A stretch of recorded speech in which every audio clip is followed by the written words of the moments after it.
I wish good things to you who's watching this. I am Alexey, and this is the second semifinals of the World Team Carcassonne Online Championships 2024, France against United Kingdom. And with me today is your beloved special guest, Bogdan Kurkan. Hi, Bogdan. Hi, Alexey. Hello, everyone. I'm glad to be here.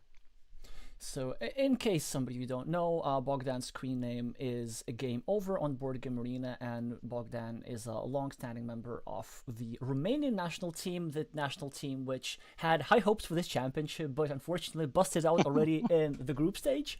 Well, this is a Yeah. gain for all our viewers because this means that you are available to commentate instead of playing. Just like last stream, Japan against Hungary, you can see the results of the first semifinals on the screen. 5-0, a complete clean sweep for Japan, which was somewhat unexpected. This match that we have in front of us, France versus UK, we expect to be a little bit tighter. So I will show some stats in a second so that you know what you can expect for the match. But Bogdan, first of all, do you have a preference between the teams? Is one of the teams closer to your heart? And objectively, who do you think is going to win? Yeah. I will be rooting today for UK in secret. Yeah. So we have a good relationship with them. We also played some friendly matches and so on. And I hope that they will win today. But France will be a tough opponent because they had very good victories, convincing victories so far in the playoffs, and I think there will be a 3-2. I hope for UK, but let's see.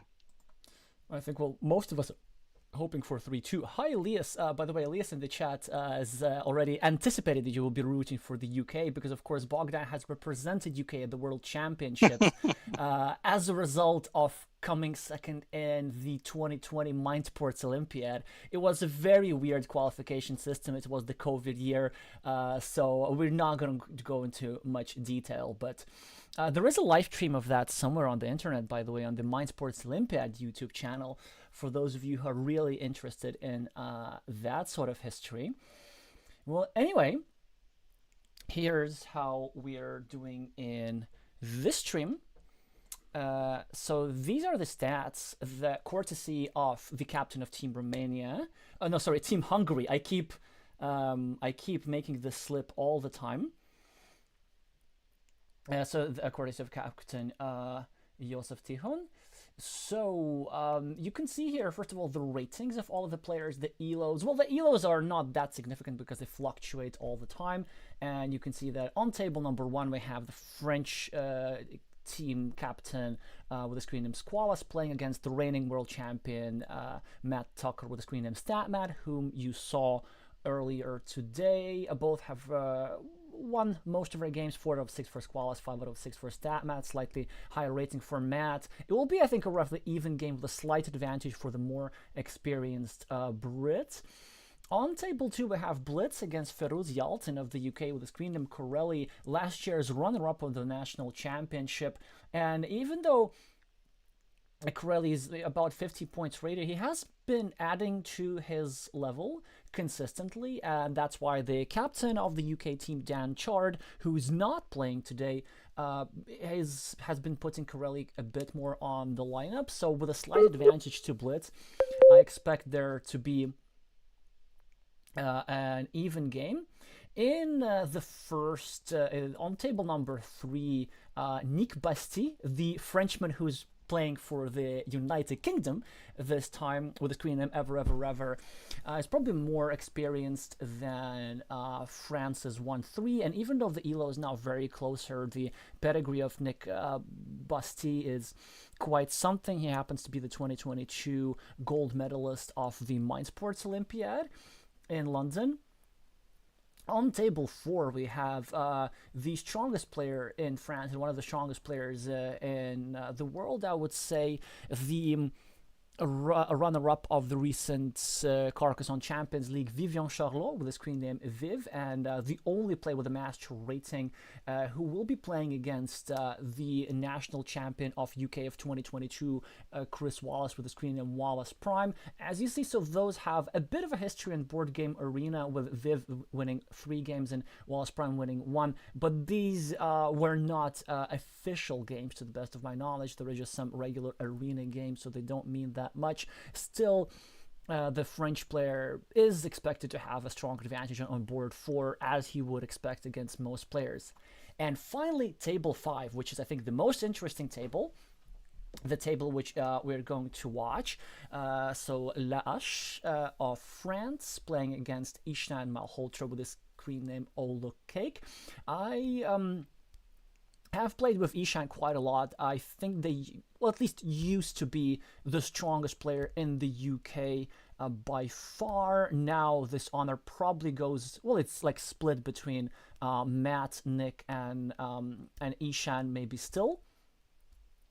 And he plays very fast, very aggressively, like meeples a lot of things. It's a very enjoyable type of Carcassonne to watch. So this is what we're going to follow. Hopefully you don't mind that too much. Alrighty. Well, 1 minute remaining. Let me just double check what Bogdan, other than that match, sorry for being so rude to you, because I should have asked you, but I just want to watch table 5 so much. But like after table 5, what's another pairing that you'd like to watch? If Viv is still playing, I would love to watch a bit of his game, and then I think we will definitely be watching Squalus versus Stadtmann. I think they will be playing a decisive game anyway, so we will have the chance. I think so. Yeah. They have to. Like, how else could it possibly be? Alrighty. Well, it is now 1900 UTC sharp, so the player should be starting. So let's go to the neighboring thing. And this time I'm going to remember to remove the stats screen. Look at how well prepared I am. And let's look for La Hache, which means the axe. So one of my favorite screen names in Board Game Arena. And they've just started, so we'll be able to see a full game. And it is the British player with the black meeples who is starting first, starts a new city. La Hache gets a quadruple city, so his turn is forced. For some reason, they're still thinking, maybe not realizing that the game has started, but here comes the move. And now, this is a super, super interesting move. This tile, which Olukake has, will show what kind of player he is. There's the very blunt approach of just adding a city cap to this city and trying to run away with it. The downside of that is still is risking to lose that city to a city connection on the right. The sort of more conservative approach, not the conservative but small ball approach, and kind of the new school approach, is to go over here and open another city and build on the left and leave the city alone for a while. But we can also do something that the Catalan player David Bourdois likes to do, and it is to turn this city cap the other way and self-invade with a second meeple. So this would have been a content move, but Ishan chooses not to do that, simply prefers to build upstairs. And actually, I have to say I rather like it, because the idea is this: even though he's obstructing his own city, he's making it so that La Hache will not be able to connect to that city. And now Mr. Cake here probably could go over here, but will he meeple that road? I don't think he will, because this road will be nicely sticking into his city, and it's really only black who would be able to claim this road. But oh, he meeples the other road, the 1 point road. That's a very, very aggressive meepling, the kind of meepling that we would expect from this player. When I played in person against him at the 2022 Mind Sports Olympiad, like the number of 1 point and 2 point road that he meepled and got away with, that was just something else. Hi Pichan, hi Revelations, hi Foam. Oh, very interesting. To know something about Mexican Spanish, but we don't have time for that. As Laash adds a city cap to a city at the bottom, and Ishan with a tile with which she presumably going to finish the road, although I won't be surprised by anything. I think he'll finish just the road. And But I we're have to both admit wrong. that he has a very interesting style, though. Yeah. Yes, if he's trying very efficient to be with his tiles, but I wonder if that's maybe a little bit excessive here. Well, I mean, I can understand. He just wants to build 2 loops for 8 points, and maybe even get some crossroads later. And he also wants to get a straight line and start attacking this city. But I wonder if that's being like excessively perfectionist.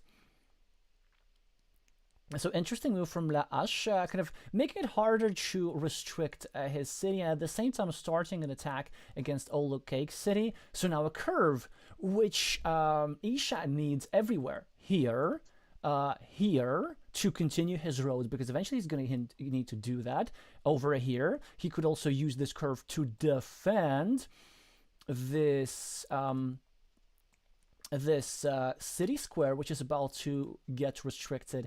Actually, yeah, he could probably go here and of course meeple the road, anticipating a road Dorito tile, and this road will grow to 6 points. Actually, I kind of like this move, but he also needs to eventually a curve or something over here to open up a blocking platform against this vulnerable square next to Laash's city. So at least 5 different reasonable options. What would you do, Bogdan? Do you agree with Ishan's move over here as he predictably meeples yet another road?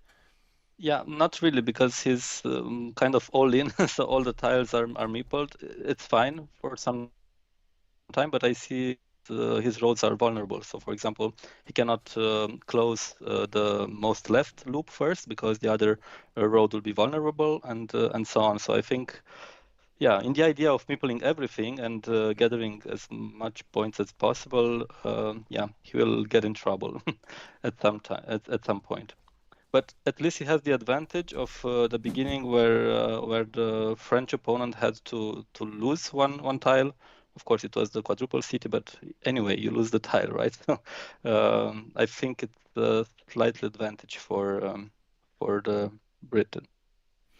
Yeah. I would say so, and as we see, Laash draws the shielded city tile to continue his city in a rather safe place, because I like this pattern where there are roads on both sides of the city, which means that in order to attack this city, Ishan would need a city plus road tile like this, but he also needs a city plus road tile over here and a bunch of other places, so it's not the easiest thing to do. Also interesting, now he gets the monastery, and he probably needs to go over here, and he would need to spend the meeple on that.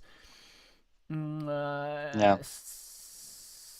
And this city, if Laash completes it, is going to give him 10 points, or possibly even more if he manages to expand it further.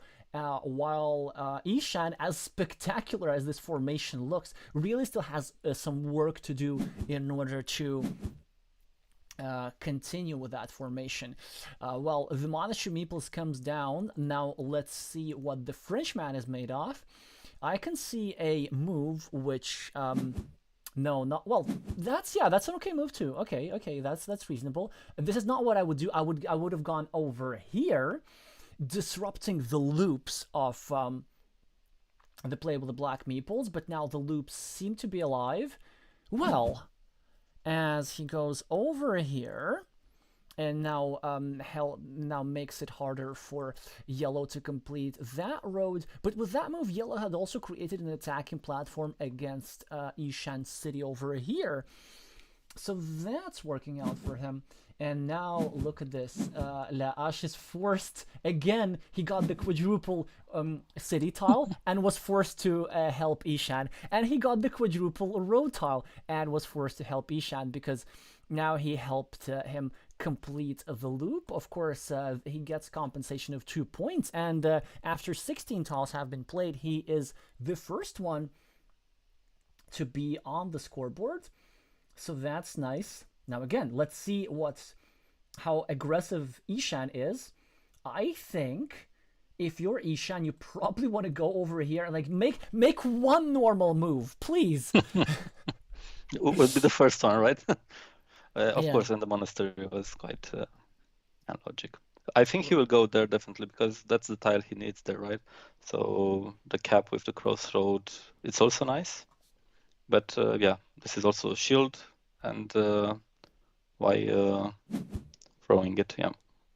Yeah, so at least one natural move follows. But there were alternatives. An alternative was to continue this city, kind of prevent it from being attacked.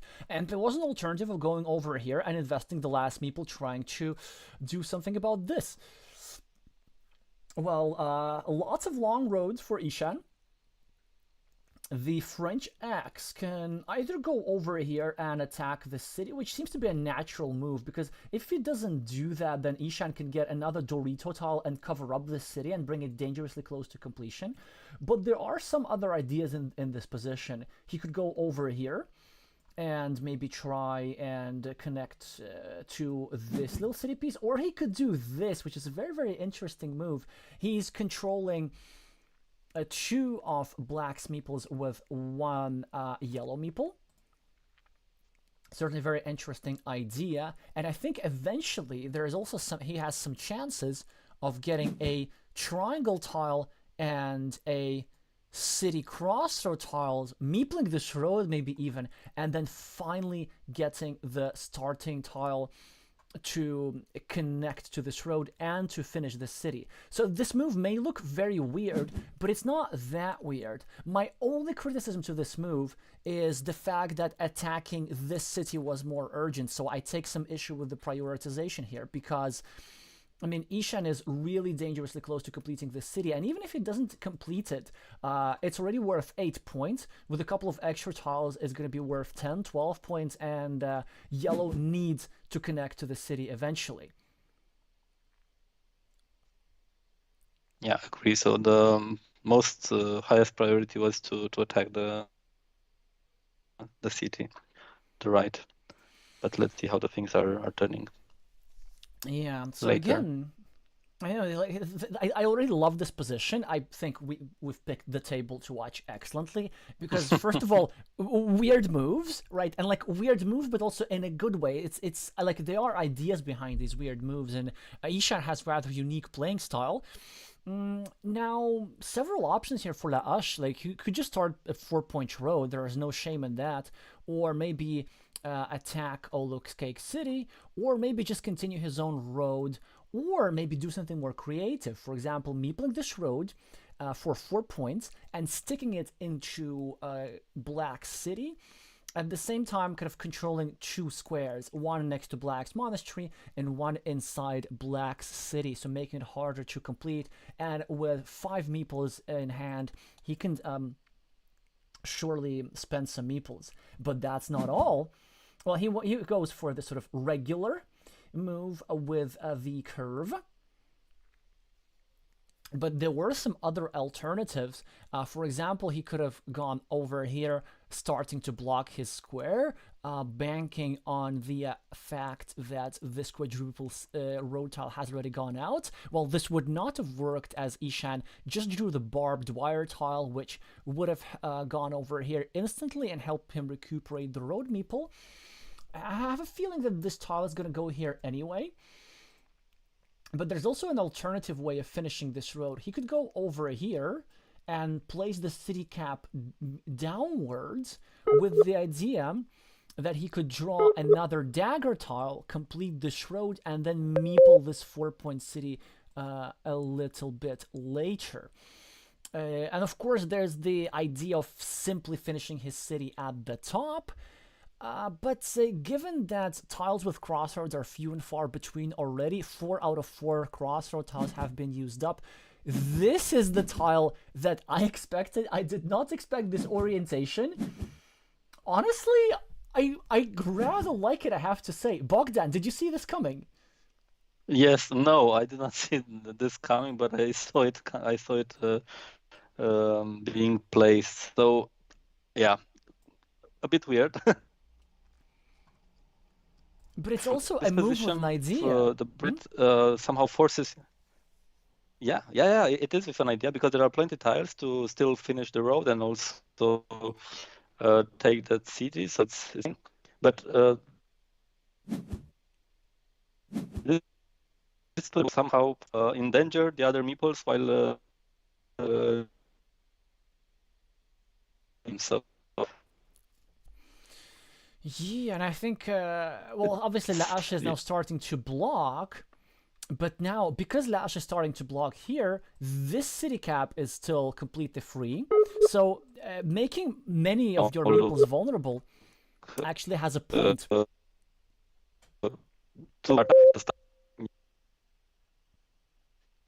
Yeah, you force the opponent to chase you.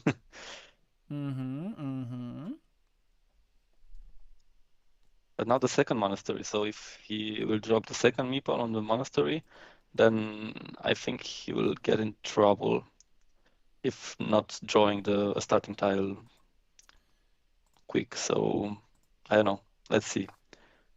What do you say? Will he meeple the second monastery near He the will existing one, meeple the or monastery. okay? He might do this next to Laash's city, or he might do it next to Laash's road, but I don't think he's going to do this over here. He's not going to go for the stacking approach, and the reason why he's not going to do that is because he really doesn't want to leave this 5-point road open up for grabs. But just going back to this move, so the idea for... Oh, yeah, so he goes for the former approach. But the idea for Mr. Cake over here is precisely something like this, because sort of Laash will be threatening at some point the expansion of the city over here, and Black gets to freeload from this point. But the reason why this is reasonably safe is because there's still 3 starting tiles remaining, and Black doesn't really need a starting tile anywhere else. Actually, Black is perfectly happy to have 2 of his meeples blocked against 1 of Yellow's meeples blocked, because both of these meeples, like when this monastery is going to be built up, it's going to be worth 8 points. This road is already worth 6 points. That's like 14 points for 2 meeples. That's really not that bad in a close position like this. So, and actually, there are scenarios where probably Mr. Cake here is going to have to block the square himself. He might even want to do this well, not right now, not with this tile, but like if he gets a curve, I would probably go over here simply to prevent the idea of Laash finishing this city. Okay, now finally, here comes the first mistake of the game. Because I have no idea why Ishan would leave the city cap open with 2 meeples to spare. Like, you don't leave free city caps. Why would you leave free city caps? I'm exceptionally surprised by this move. With 20 city caps still... Okay, 18 city caps still available in the deck. It's like a third of the tiles available. It's almost half of the available tiles. I'm very surprised that this move might be a short-term hallucination. Well, but what's done is done. Now, Mr. Axe here needs to make a choice. He could go over here and go for the idea of meepling this road for 1 point, banking on one of the 3 starting tiles so that he connects to Black's road and gets to share these lucrative points, and maybe even gets to finish this city. The problem with a move like this, if he does this idea, it will leave the city slightly exposed for Mr. Cake to start attacking it, which is why he doesn't do that. And instead, he doesn't even finish his own road, and he uses the crossroads as a blocking tile, which somewhat surprises me. I think there were stronger ideas. For example, the move that I would have played were simply taking 2 points over here and leaving a 3-point road, which would in turn make this Black's monastery more vulnerable, and then this would put a pressure on a bunch of squares. But the Axe decided that this city of Black is really urgent to restrict. But the problem with all that type of thinking is that because of his sort of weird hyper-aggressive play, Black has gotten a lot of points, and now he's even okay with having his city blocked and he will be, and like the axe has to go over here. But as a result of this blocking sequence, the Frenchman spent so many tiles on blocking that the lead of the British player is obscene at this point. So like, yes, it's 9/2, so it's +7 on the scoreboard. But look at all that. Look at all that. Look at all that. It's like 30 extra points on the scoreboard, whilst not on the scoreboard, but on the board.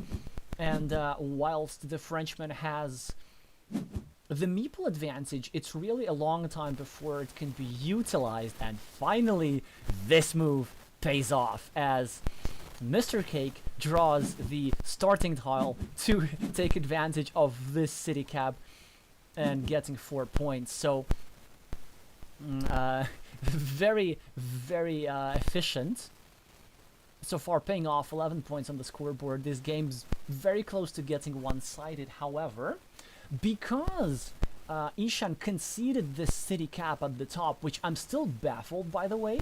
It cost him 4 points at the very least, because the Frenchman was able to take advantage of that empty city cap solely because Ishan didn't meeple it in the first place. But yeah, I was talking that the Frenchman has the meeple advantage, and there are 3 cities over here. And I see that the way the structure works, there's some monastery ideas here. So if maybe Laash goes over here and just gets another meeple back, he can draw a couple of monasteries and then drop a farmer for 9 points and try to win in the field fight, given the fact that Mr. Cake has 3 meeples probably blocked and Laash has only 1 meeple blocked. So, Bogdan, do you finish this road right now, or do you instead go for a different move, maybe meepling this 5-point road, or doing something more aggressive? Yeah, I would have meeple the road. I think it's it's quite tempting, but yeah, he finishes the existing road. Yeah, I see that Laash plays a lot more conservative, and it's obvious that the styles are the opposite, let's say. And let's see who will be in the end winning or having the winning. Yeah. Yeah, that's true. But like, I think the idea, if you play against a player who is like very, very aggressive as like Ishan, the answer is not to be super conservative. The answer will be like mildly conservative. You also want to be aggressive, and maybe you want to like invest some effort into blocking just one of your opponent's meeples, then let him get away with all this stuff, and then try to use that meeple advantage to a tremendous effect, like build a big field or something, which is still possible with a large number of cities caps still remaining in the deck. So Ishan just drew a wonderful tile which allowed him to finish a 4-point road, and at the same time to make it harder for yellow to continue his city over here. And now we see an aggressive move from the Frenchman, which I enjoy quite a lot, starting a 4-point loop and at the same time indirectly continue his city over here. So that's a really nice find here by the axe. And again, curve, a lot of options for Ishan. He could finally meeple this 6-point road, which is so juicy, so juicy. The problem with meepling a road like this is the fact that there are very few road dent tiles remaining. For example, all the 4 T-shaped crossroads are already used up, but 6 points and a chance to complete the road is surely enticing. A more conservative approach, and one which I like, is not this one, but going over here, continuing his monastery and trying to obstruct the road of Laash, and at the same time setting up for another monastery spot. So this is something that I would have done. Ishan goes for a similar idea, trying to create an attacking square against Yellow City. So Yellow probably, I'm not sure what they're gonna do actually. They might, they might go over here, just continue their city. they might kiss the city goodbye and start a new one, maybe over here. Actually, that wouldn't be such a terrible move because you start a city over here, you obstruct this road, and then you create an attacking platform against Black's Ruin. And because Black's Ruin is worth 11 points, it could be a ruin that may be worth attacking in the future. But he goes for the risky approach. He wants to finish this city. You look surprised, Bogdan. Yes, wow. I did not expect that, to be honest. So it gives back the chance to the Brit to get meeples back and then fight for the field at the end. And I think it's dangerous for yellow here. It's certainly dangerous. It's not something I would have done, but I can understand yellow. He just wants, like he's just so frustrated of being so behind. He says, you know what? I need points. Like I need a city cap. Many of city plus road tiles have already gone out. So it's actually not that easy to attack this city, and it's certainly something that he must have considered. So he's more likely than not to finish the city, and as you see, Olo Cake does not have a tile which would enable such an attack. But the problem with this move is that it gives some tiles to Olo Cake which just win him the game on the spot. Like, imagine if Black draws the Road Monastery, then bam, it goes over here, new Monastery meeple, Road meeple back, and that's it. Probably like it's game's over at that point. And there are other couple of ideas like this. But if things work out for him, and they do seem to be working out, as Leash, of course, will instantly finish this city. So good for the Frenchman. But the second farmer is way too excessive. Wow. What are you doing? It's a 6-point field. Oh, this could be disastrous. Yeah. He bets on the idea that there are still plenty city caps, the splitter, and so on, and he thinks that this field will grow. Also on the left because it's still green there, and I think he bets on this as a winning strategy. But let's see. It does make sense. I understand it very well, but the problem with that line of thinking is that there is a counter field available. So once he has invested 2 meeples into 6-point farm, Mishan can say, okay, since you've put 2 meeples, I'm going to put 0 meeples here. I'm just going to get a road tile and claim a 9-point field with 1 move. And then you, Mr. Frenchman, do the work, keep dropping city caps in your farm, and like you can build it. Probably you're going to, maybe build it to 15 points or something. Wow. It is not something I expected. I want to watch the second game of this guy. That's it. We're watching this. I don't care what's happening at the other tables. It's just... It's crazy. But it's a very good tile now for Olo Cake. He could just... Maybe, closing that city and maybe meepling the... Is he deciding to meeple? No, I think it's not... it's not good to meeple that farm. What would you do? Maybe closing the cap on your field? Yeah, I mean, it is possible to go over here and simply... Well, actually, it's not such a bad idea to separate this city, because then there will be still the idea of attacking this.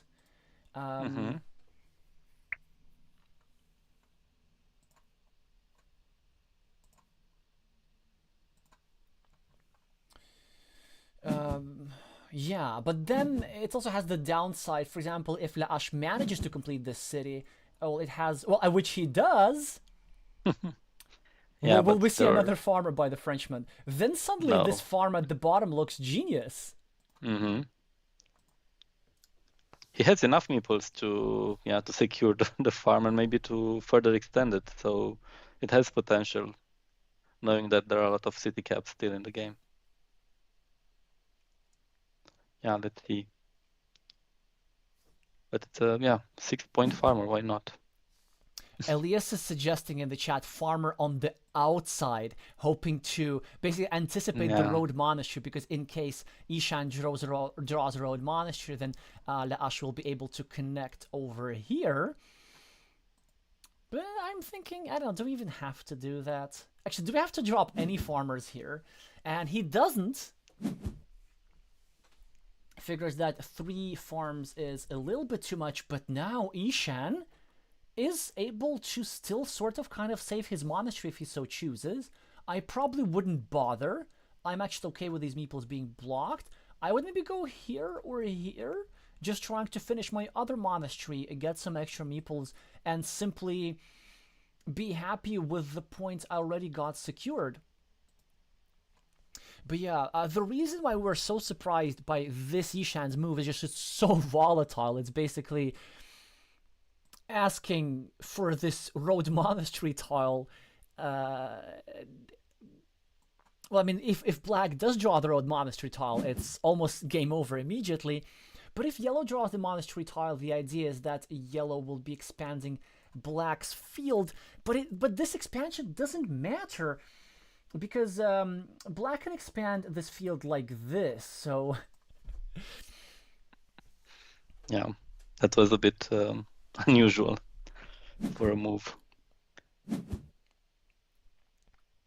Okay, now 4 points monastery. In a good spot goes to the Frenchman. The Brit finishes a monastery on the left and gets a wonderful meeple back. Now, Laash, let's see if he wants to play efficiently or not. So here's several options. The move which I probably like best is going over here and scoring 3 points for the road and dumping a city cap next to his monastery, then hoping... well, yeah, this was the other move. Simply dumping the city cap in his existing field. But actually going over here, I think, was much stronger, because this would block the square, and this would make sure that this road monastery decreases so much in value. But now Mr. K can go over here and increase the value of this monastery spot, and at the same time try to attack. Or can block the yellow's farmer monastery. on the bottom, so can block, so there is only one starting tile, I believe. Yeah, like this. Yes. Because in this way, this this farm becomes appealing also for black now. So yeah. It's a really strong move. I really like this because look, so yeah, even though it seems to me that maybe eventually Ishan would be the one who would want to put a tile here to connect the two farmers together, just so that they don't score the points for the farm twice, the point for the city twice. But this now makes Ishan's win condition more flexible. He can either choose to outrun this farm elsewhere, or he can actually draw the starting tile and then fight for this field and go over here and equalize it. So, a very good move here. Laash is probably going to take 4 points for the road. I mean, it just seems to be too good to pass up. Also adding some green squares to the farm. In the meantime, thank you, Ramses, for bringing very interesting to us about an upset that surely would bring Britain much closer to the final than one might initially seem. That on table 4, it is not Vivian, but it is Chris Wallace who has defeated Vivian Charlot with a 2-point difference, and the UK is the first team to score... sorry about this. The United Kingdom is the first to be on the scoreboard. Well, I'm not sure what they make of this move, and I'm kind of surprised why he didn't turn the city cap the road the other way. There must be a reason for that. And like, why do you pass up on 4 points? Well, he decided that this field is more important, but the truth of the matter is that it isn't. You see, so he has the idea. He can take 4 points first, and then if Ishan goes over here and meeples the 6-point field, then yellow still has this place which he can go for meepling the field. One monastery point goes to Ishan, also with the idea of saving the square, but immediately Laash draws the tile that would have fit into the square, so now this is officially blocked. These two meeples will never see the light of day ever again. And again, a decision for Mr. X, and he chooses to take 4 points for the road rather than 4 points for the city. This is something that I like in this instance, just having more city caps lying around for himself. And this farmer looks like it had shot itself in the foot, because Mr. Cake here cannot drop a a splitter into his field. And he needs to make a decision, like, what do you do this with the splitter tile? Do you just simply clean off the city cap over here? And really not much else to do other than this. So 1 point difference on the scoreboard, and okay, Laash gets the road monastery and now needs to decide what to do with it. So many options. And he decides not to take the monastery spot over here and not to score 4 points over here, but to simply score 6 points over here and maybe eliminate a field connection opportunity. I actually kind of like it. Yeah, I also like it. So it gives the chance to connect also the meeple on top, and then yeah, it's a good move, I think. There are not too many spots to actually attack the field now for black. But I don't think he really needs to attack this field, because like once these all fields are connected, it sort of changes the win condition. Let's say if this guy goes into the field and this guy goes into the field, well then it's a 15-point field with 3 meeples, and surely black is happy with that, because we are forgetting, like, remember, Carcassonne is not all about field. 2010 Carcassonne, maybe even 2012 Carcassonne is all about the field. But 2024 Carcassonne is all about balance and subtlety, and black has plenty of features to compensate for the field, so this now looks like a completely even game to me. Yeah, I agree. So yeah, black has a lot of other places where he scores plenty of points. So it is still even.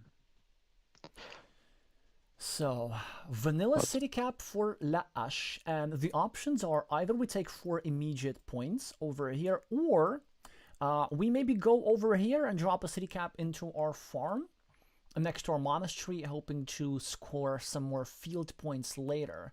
Do you have a preference, Bogdan, or maybe you have something more interesting in mind? For example, maybe starting a new city at the bottom, trying to develop this smaller farmer.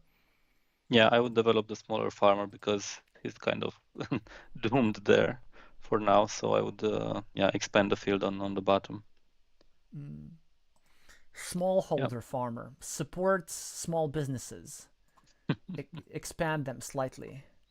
Exactly. Look at this, only 1 employee on 1 square. What kind of agricultural output can we hope in these conditions? But, here you go. Yes, well, this field is now being massively restricted, and well, French farmers are about to go on strike again because of that. This is not an acceptable arrangement. So what do we do? Maybe we continue with the big farm. We can see how the Frenchman dropped a city cap over here. So presumably he continues with the plan, putting pressure on this city over here. And really not all that much that Ishan can do about this. I presume claiming the monastery is alright, because it controls 2 monasteries at the same time, and it also unifies the 2 fields finally, so subtracting, at least in the short term, some farm points from Laash. Yeah, 3 points, yeah.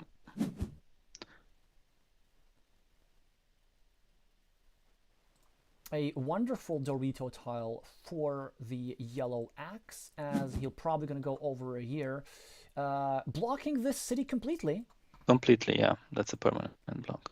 So this is not something he's going to be happy about, but this city splitter tile is something that Ishan will be happy about, as he's probably going to go over here, scoring 4 points for the city and 3 extra points for this black farmer up top, and he's even dropping a city cap in the proximity to his field. Monastery tile for La Hache.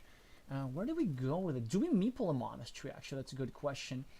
Maybe we can go over here for 4 points, hoping for the 1, 2, 3, 4, 5. One of the 3 remaining straight lines, by the way, which would give us extra 2 points and this monastery meeple back. Or we could, yes, he does this. Chickens out. Yeah. Mm-hmm. He decides to not put a meeple there. Probably has his reasons. I don't like his reasons. I think there's only 10 tiles remaining. It's not like we have to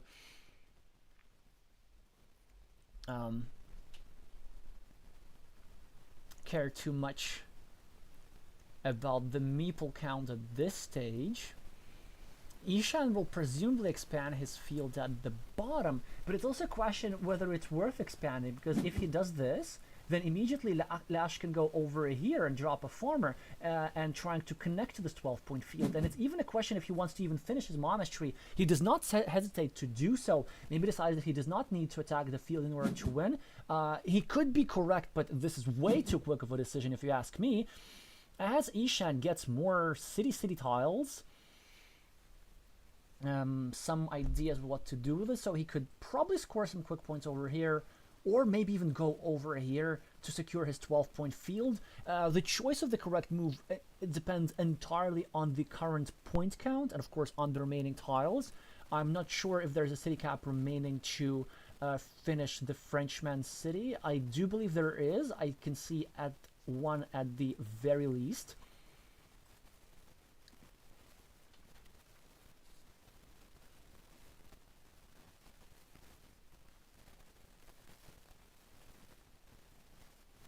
There is one starting tile remaining, right? I think so. Look at this. I knew that. I knew that. He chooses, what a move. He chooses not to take the quick point, but instead to secure his farm up top.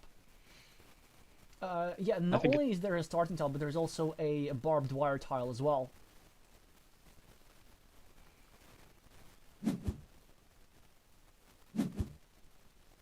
No! What's that? What did I not get about this? Why? Why? Why a 0-point farmer? Is that some sort of hallucination?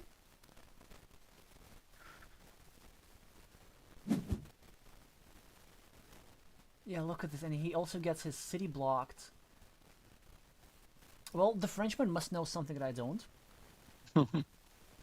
Yeah, very strange. Yeah, they're very, very strange, because like there was certainly a more natural move just going over here, continue his city and trying to complete this city. Well, now we're probably going to see a 5-point road. I can't really imagine something significantly better. Yeah. There is no tile to finish that city. The 6-point city on top, so all the vanilla caps are out, or splitters are out, so... Yeah. I don't know. Which is also explains this block over here. It happens to be a complete block. Complete. Too, so. Yeah, yeah. So we will see 5 points there, I think. Elias is saying this has to be a field hallucination. Maybe he was thinking that he was joining this field, not realizing that this field is worth 3 points. It's not the main 12-point field. Yeah, could be. But still, like, all is not lost for the Frenchman. 5 points, then maybe get a city cap, score some quick points. I don't know.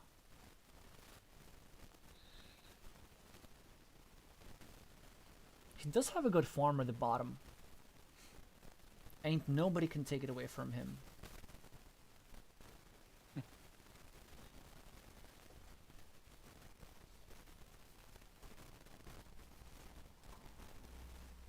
In the meantime, thank you Nancy Pants for confirming that Corelli and Ever are both up 1 game, so excellent start for the United Kingdom. And France needs something to go their way in order to avoid the fate of Hungary. It chooses to score 3 points instead of 5. I can't say I understand this because I don't. I think he wants to invade that with a ninja farmer with from outside, you know. So he wants to still leave that spot to invade the farm. Yeah, but I don't think it's a good idea because Yeah, there's but still a crossroads remaining that can separate these farmers. yeah, definitely. Well, he gets his points anyway, so he's gonna be all right. But surely has to take the quick points now. I mean, what else can there be in store? Definitely, for him? yes.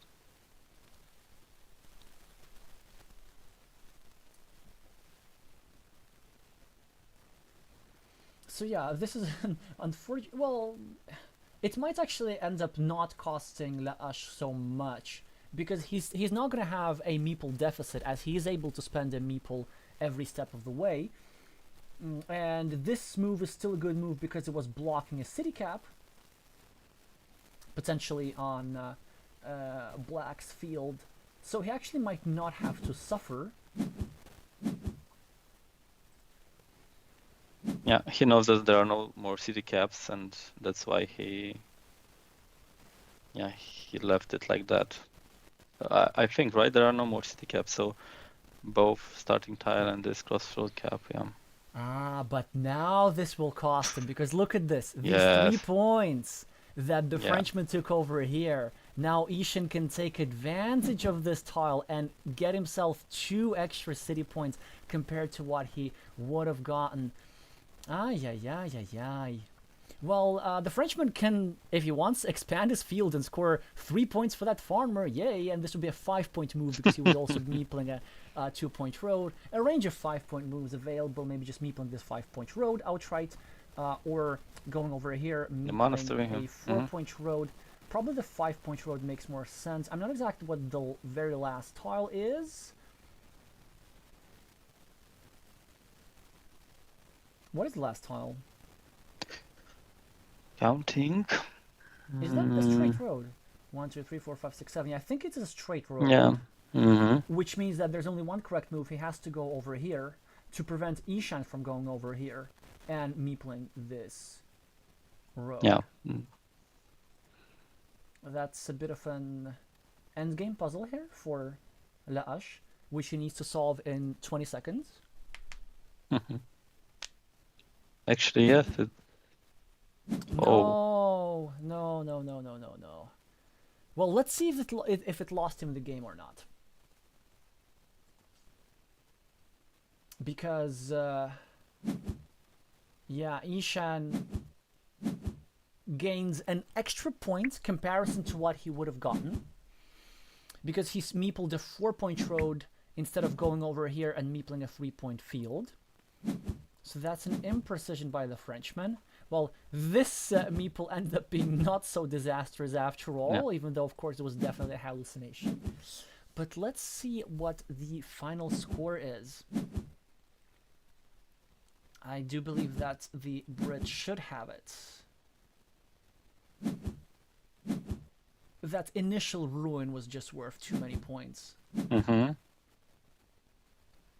Yep, 11.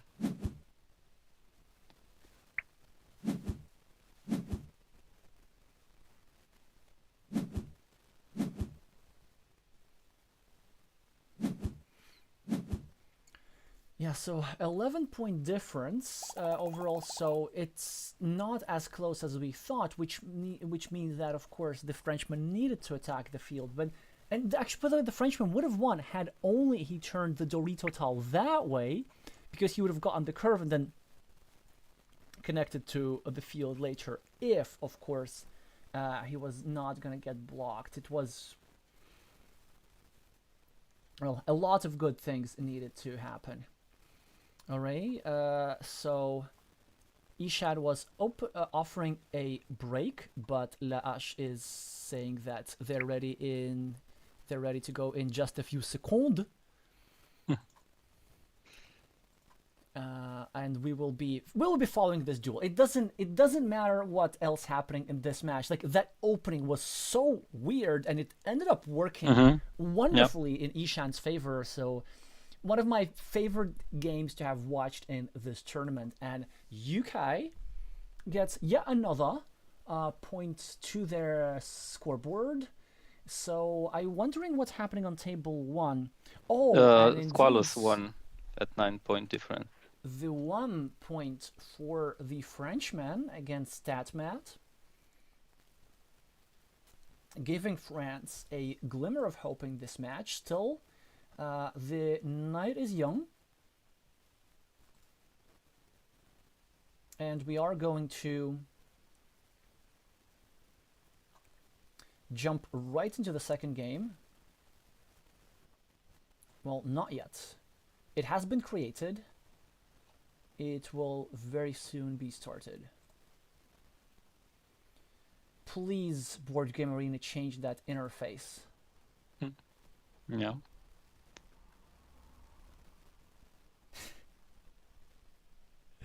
Yep, thank you, Revelations.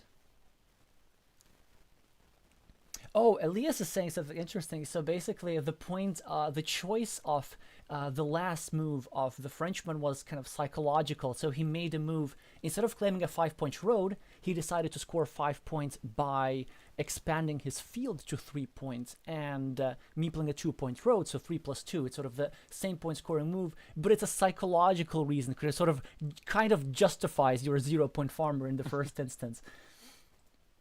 Yeah, correct. Good. Let's see what kind of opening the Brit will bring. It was a bit of insane. Yeah, but I'm Will happy. he meeple this road? Yeah, me too. It's a content duel. So will he meeple this road? I'm very interested. Like, I don't think you should. There's a standard response, so the kind of best by test is this response over here without a meeple. This has been shown to be the best starting move with a curve, and the Frenchman is now the one with the starting player advantage. They get the worst starting tile, but still 2 points, and the better probabilities throughout the game is a great advantage. And the Brit is thinking about this. I wonder why exactly. Maybe they haven't noticed the start of the game, or do they really experiencing doubts about this? It doesn't seem so, as they simply drop the road tile. The Frenchman, of course, secures his 3-point road, at the same time restricting the city cap. Thinking about placing a meeple, thought better of it. And Mr. Cake with the first city of the game. Now the pace has slowed down as he does not meeple this completely instantly. He thinks for 10 seconds and only then meeples it. Laash with a Dorito tile. Now it's an interesting whether he's going to connect to the city or try and stick a road into that city and build elsewhere. Maybe like doing something like this and starting a new city over here is not the worst idea. And then getting another curve and kind of like hugging the city from both sides. Oh, look at this, look at this. This is one person. Yeah. And then this road is another person. And like this is the head and these are the arms. Look how cute it is. Like, oh, big arms. Yes, let me just Yeah, so I think he should head it. Yeah, please. Okay, ruining our idea. Very not romantic move by the Frenchman, choosing just to equalize the city and to preserve his advantage of 4 points on the road. Boring, probably correct, but also boring. And the first game was so intense that my voice is kind of being problematic. So Bogdan, I'm gonna give the floor to you for a couple of minutes as I go and reload my stock of hot beverages. Sure, Alexey. So now Lahash draws this crossroad. I hope that I'm in sync with with Alexey's stream because I'm watching his screen. I think he will simply. So there are two options. I think one is to end the road at one end, let's say, and the other one to meeple also the existing road on the map. But he chooses the first option. Then we have a dagger for Olu cake. Yeah, I think here, yeah, we could start a new city. Closing the existing one on the left, it's not a good option from my perspective. Then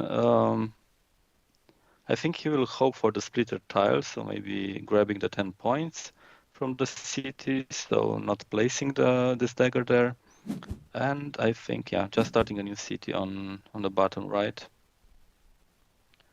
Now Lahash with the extender. He might attack the city now. That's a bit, yeah, he will do so. Then Lahash with another city cap. One idea would be to close his city, but I think he wants to reinvade that and meeple the road for a 3-point. The other idea would be to, yeah, simply start another city somewhere. I don't think or maybe closing the existing one from the bottom right. So there are, I think, 3 options. I would choose, I think, starting a new city, if you ask me. Let me think where, on the right, I think. But let's see, it takes some time to decide. Okay, just closing and maybe meepling the road for 3 points.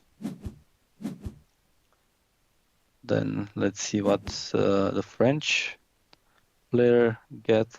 Oh, it's the road monastery. It's a very beautiful spot for 5 points, and also pointing the road to the top, like he plays. Now the Brit, what can we do? Maybe closing the road for 3 points and starting the city there. There is one option. What else? Continuing the city on the bottom right, the second option. And I think he would like at one point to block this to create a ruin if he is not able to invade it with the second meeple. But yeah, we will see it later. Hi Alexey, are you back? I think so, Yes, right? yes. I just like listening to your voice so much. That's nice. Thanks. And to your expert Yeah. advice. Oh yes, the road monastery tile, completely beautiful, and very interesting idea Yeah. of taking over the city in the center. I really like it, but it is Ishan who is 7 points up on the scoreboard now, presumably gonna meeple a monastery. It's not obvious where exactly. So meepling over here is the highest immediate point value, also controlling this yellow road. But this configuration of the city cap plus this hole is a bit vulnerable. Not that it ever stopped Ishan from anything. And another option is going over here for 3 points, but at the same time putting some pressure on this square and controlling yellow's monastery, which is sort of the more peace-loving move.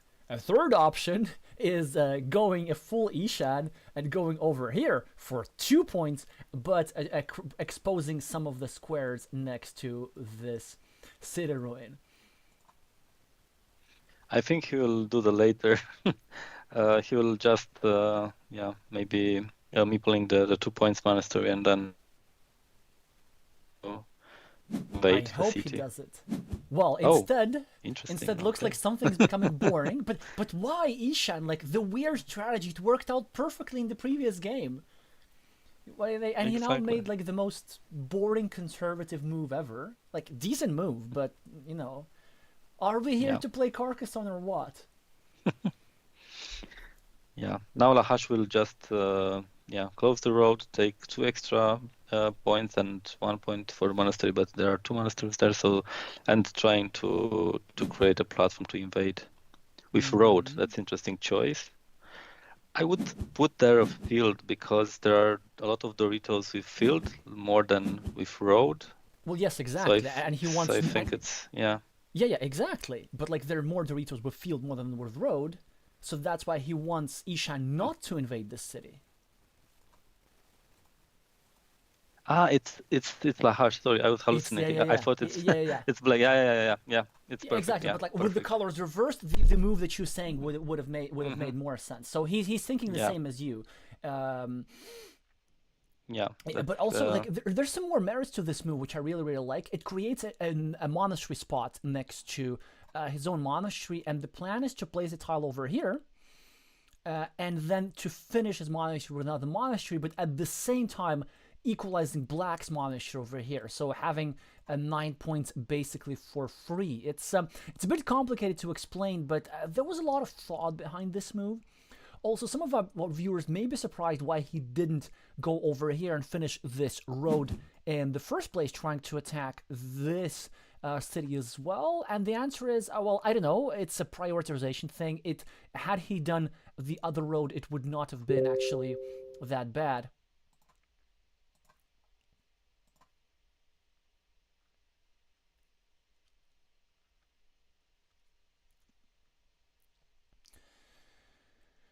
now the So, inevitable came, and the Brit tries to attack now from multiple directions. yeah, but the question is, what do we do about it? Do we just leave it alone, or do we defend in some weird way? But if we defend, we're sort of subjecting ourselves to a block too.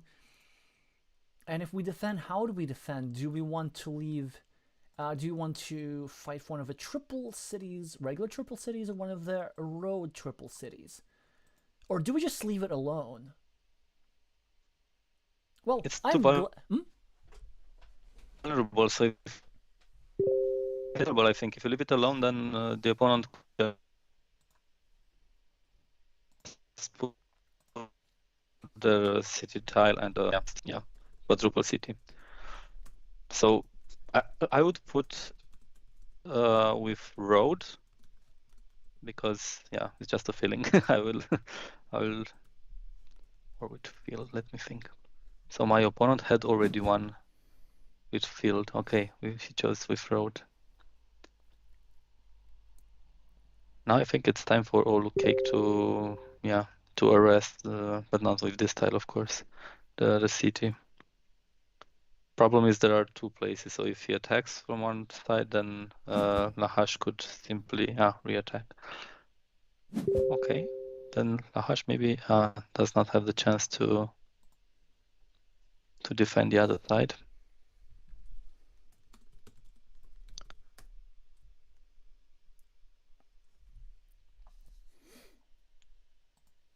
What would you do here? So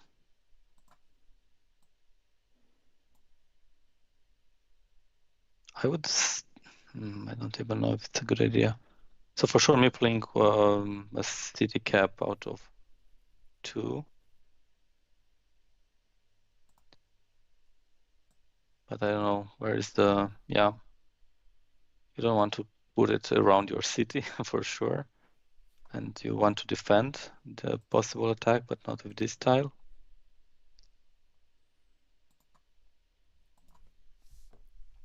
well, whilst he's thinking where to place this, we have some news that Vivian Charlot has equalized against Wallace Prime. Thank you, Jack Fowler, for confirming this. And a Frenchman has won his duel, except that this Frenchman plays for Team UK. So Nick Bastille has won against 1-3, delivering UK yet another one duel and the first match point.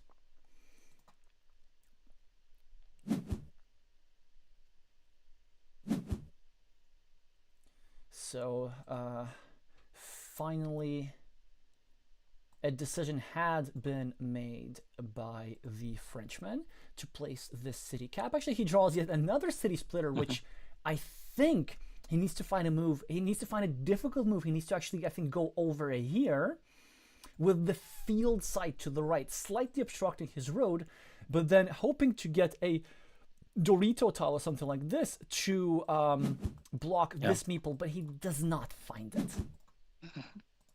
Yeah, there are no more splitters, so that would be a threat, a big threat. But now a straight line, I think he'll put it just on top of the monastery, continuing to... I Actually, I don't prefer think... this move. I there are prefer still... the Sophie's Choice Yeah. block.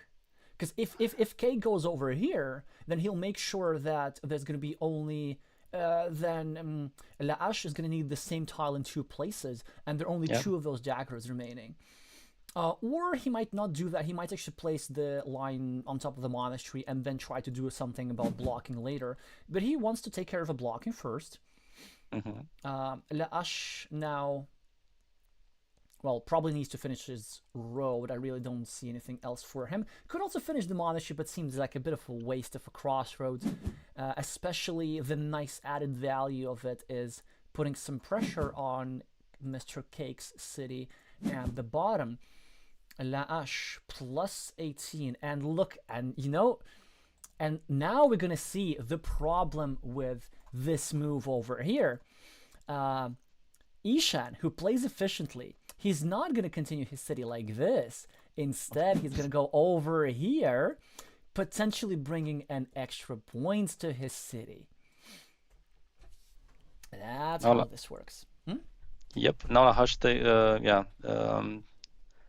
grabs the Dorito, but it's not the right one, unfortunately. The dagger, yeah, but not the the wrong dagger. dagger. The dagger, not Dorito, yeah. Yeah, the tile that the he dagger. needs is the same tile, but with a curve to the right. Yeah. Still a good tile. He can go actually like over here. No, he can't. Yeah, he can. He can go over here, maybe start attacking this vulnerable square of Olu Cake, or he can go even over here, starting to attack this vulnerable square. It certainly actually looks quite a painful move either way. And now, see if he goes for the more direct approach, trying to compete against Ishan's idea. And now, instant gratification for Olu Cake, as this juicy shielded tile, of course, will go over here, trying to not only attack La'ash's 1-point city cap, but also preparing himself to finish a 12-point city. Always helps to, by the way, draw one of the tiles that yellow needed over here. And yellow, look at this. Yellow drew one of the dagger tiles, but because of the urgency of this threat, yellow actually did not place this tile over here. So this now means that there's only 1 dagger tile remaining. And, well, everybody just keeps drawing daggers, but the wrong kind. Because it's actually a good tile for him now, right? He might close the city. Yeah, of course. That's creating a platform for attack but Olu Cake has only 1 meeple left. I don't know. Yeah, I mean, if I were Olu Cake, I would still do it. Of course, he's still gonna do it. I don't think it's a problem to create an invasion platform against the city. So here's the idea. Like, somebody could draw a starting tile, for example, and go over here and threaten the takeover of the city. And the reason for that is because I don't think that La'ash is really that much ahead. Actually, I would say that he isn't ahead. I probably prefer black in this position, just because he's doing better on the meeple count, and he has some stuff on the score where he has some threats. For example, there are still 7 Dorito tiles remaining with which he could build this rhombus-shaped city. He has an extra monastery which he can build up with roads. So black has a lot of stuff that he can do. It's roughly an even game. Yeah, I would say so. I don't think it's lost, definitely. So we are halfway only. Yeah. Oh, look at this. And now it is Ishan who is playing the game, which in a way that tries to reduce variance. So instead of going over here and adding a point to his monastery and road, he chooses to go over here simply to prevent the idea that we're talking about. Because if yellow were to draw a starting tile, then yellow would try to complete city takeover. Yellow has a bunch of other good options. For example, yellow can go over here. That would be a standard move, trying to break the structure of Black City. But although there are actually 2 ways of doing it, it's also possible to do it like this as well. Yeah, so he chooses the former way for reasons which are too subtle to be described over here. And look how timely this was, because if not for that move, this Dorito tile would have gone over here, almost completing the rhombus-shaped city. So that's why it's an important city-breaking pattern that all Carcassonne expert players need to know. Typically, the way we learn this the hard way when somebody does this against us, and then we end up with our meeples blocked. And then, we get mad, but then later on, we realize that we can do the same things to our opponent as our opponent does to us. And it seems to me that Ishan is just giving up on that city. He's simply trying to add himself some monastery points. La'ash. Whew. Okay, let's see. How is La'ash watching this YouTube channel? Because if they are, they will go over here and meeple this city. Well, not necessarily, but they might. Trying to control Black's monasteries with one city meeple. And the idea behind this move is that Black will not be able to get his monastery meeples back without helping out Yellow City. But he decides that this is not the best tile to do that. Simply starts a new city at the top, putting some pressure against Black's monasteries, and this is probably for the best.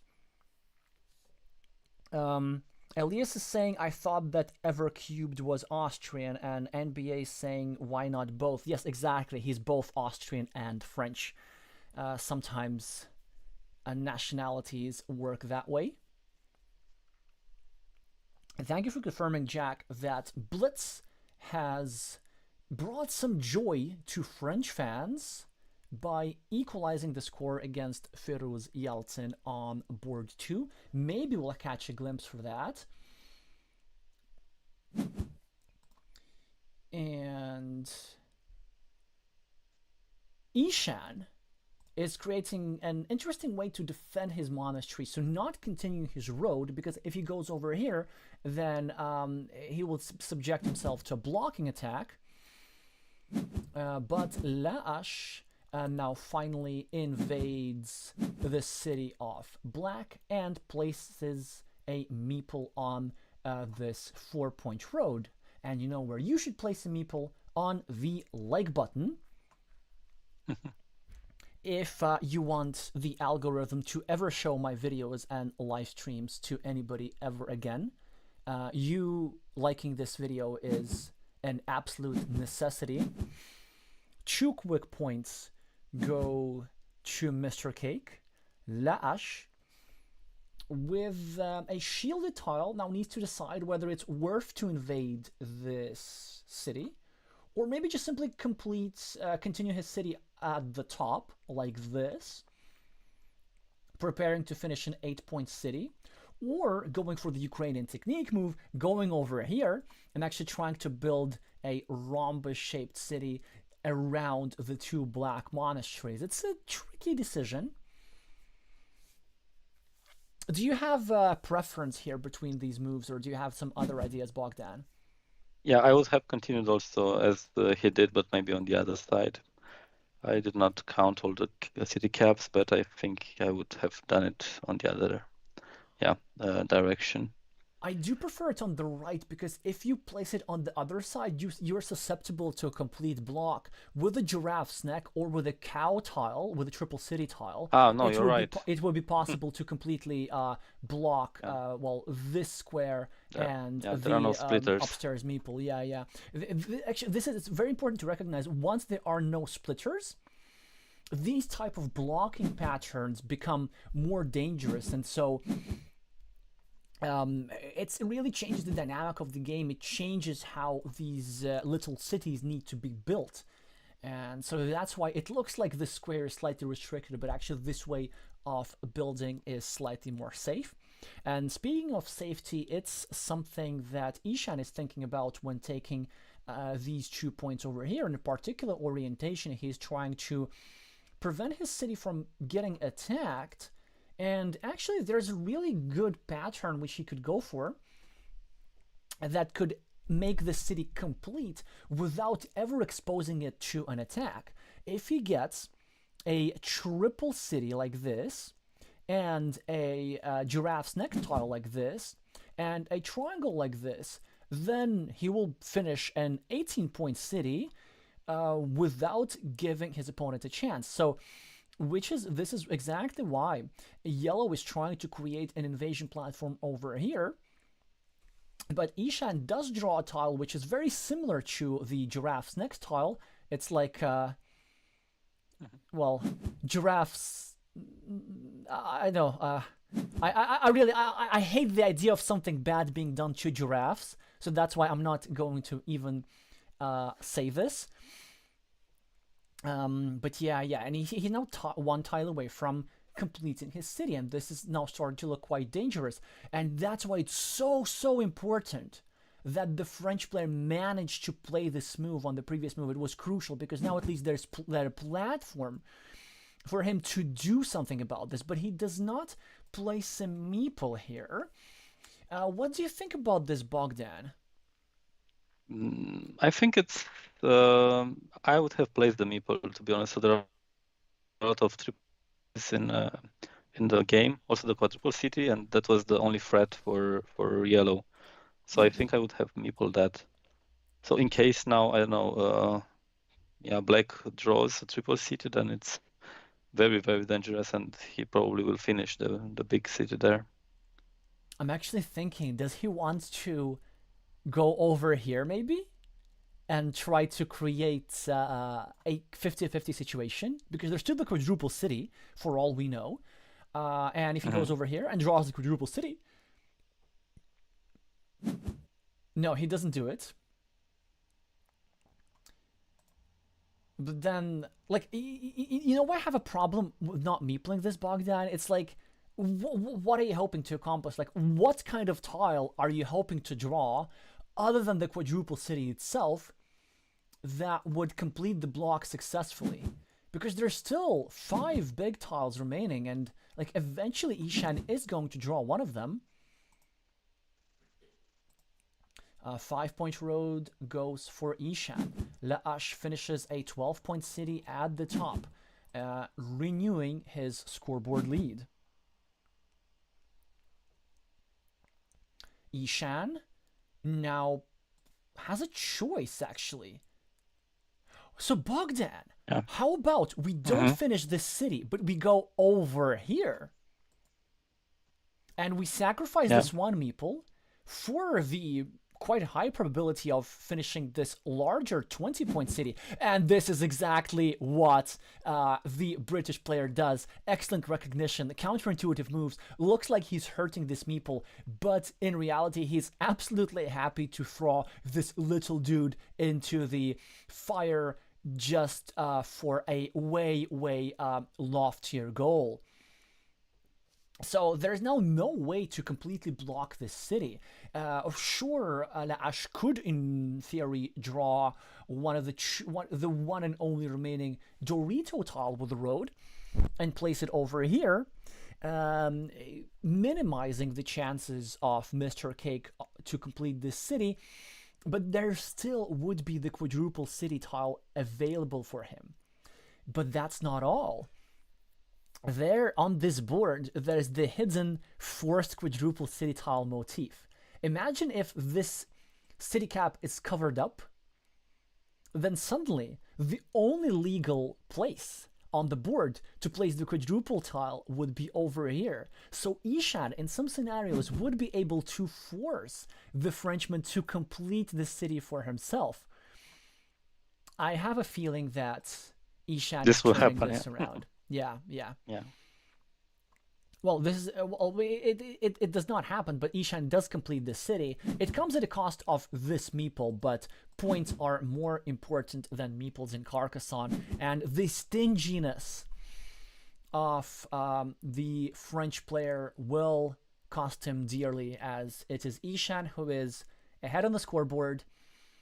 Laash will, of course, go over here to get himself a 9-point city ruin, which is sort of kind of alright, but Ishan has the extra meeples, Ishan has the extra monastery, Ishan has the extra 5 points on the scoreboard, and this does not look good for the Frenchman.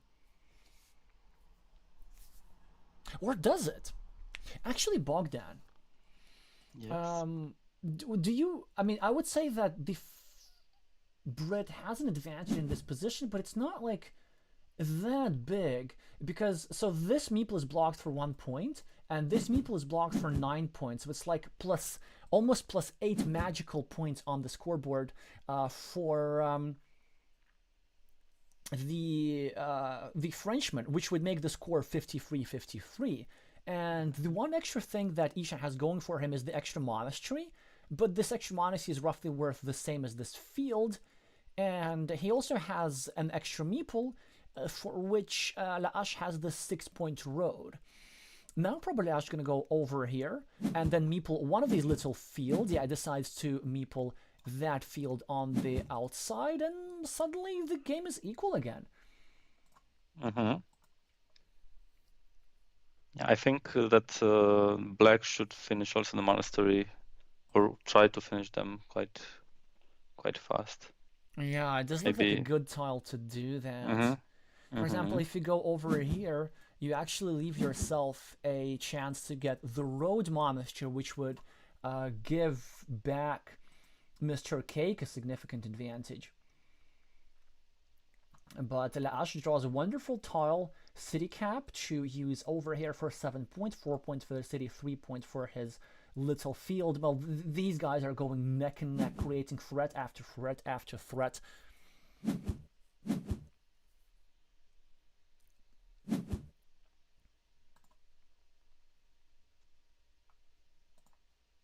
I'm seeing the stats and I need more meeples on the like button. It is very, very important. I need to remind you all about that.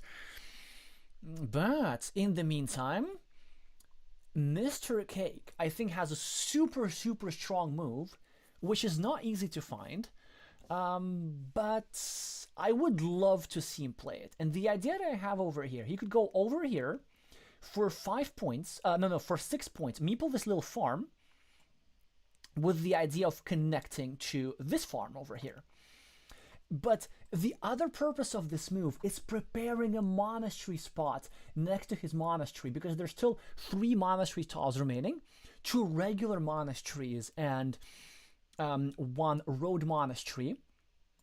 And if you go over here and drop this 6-point farmer, which is exactly what he does, that was not an easy move to find at all. It looks like he's obstructing square next to his monastery, but it is the opposite. He's helping the square next to his monastery.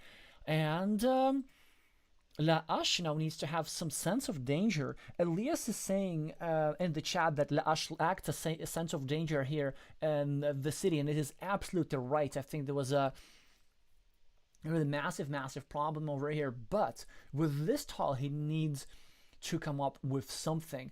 Maybe he can go over here and start breaking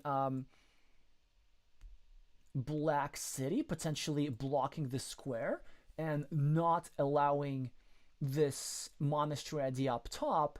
But even if he does that, there's still this monastery idea at the bottom, and I would say that in this position I significantly would prefer to be the player with the black meeples. Yeah, there are multiple threats, definitely from, but with monasteries mainly, so that's the hope for black. Mm-hmm.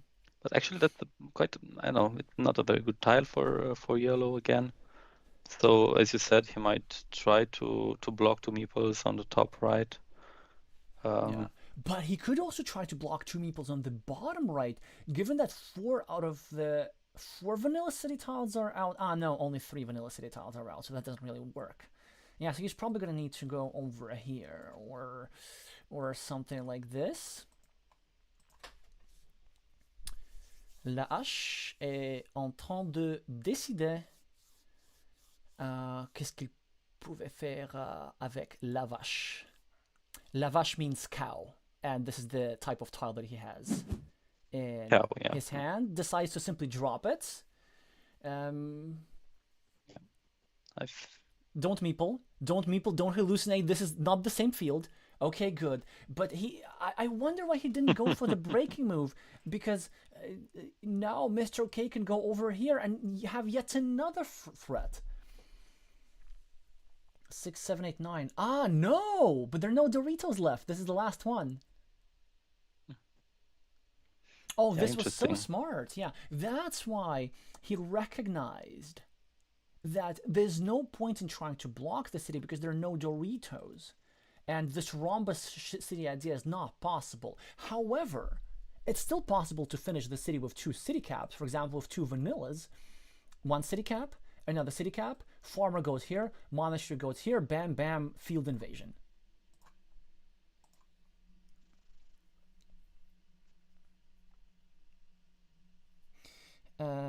Well, thank you, Jack Fowler, for news that should excite French fans. Vivian Charlot has made the comeback against Chris Wallace, and France is up on the scoreboard. So 2 Frenchmen have already won their duels. One of them, of course, and only one of them was playing for Team France. Yeah, and Mr. Cake now needs to decide what to do with this, and he chooses to make a field restricting move. But this also gives La'ash an opportunity to maybe score 3 points for the road. Or instead he could just go over here and finish his road and try to use his meeples elsewhere. Given the fact that there are 3 monasteries still in play, meeples are pretty valuable. The price of a meeple probably is worth more than 3 points. But he could have a variety of considerations which would maybe make him want to be a little bit greedy here. No, he decides to be not greedy, get a meeple back, and I think he's even thinking of meepling a field here. He chooses not to do that. Plus 11 points on the scoreboard. Cake draws the road monastery, and with that has great chances of winning this game. I mean, he'll probably go over here as we initially anticipated, and he'll still gonna have 2 monasteries that go into these squares. Powerful, powerful move by the Brit. Equalizing again on the scoreboard.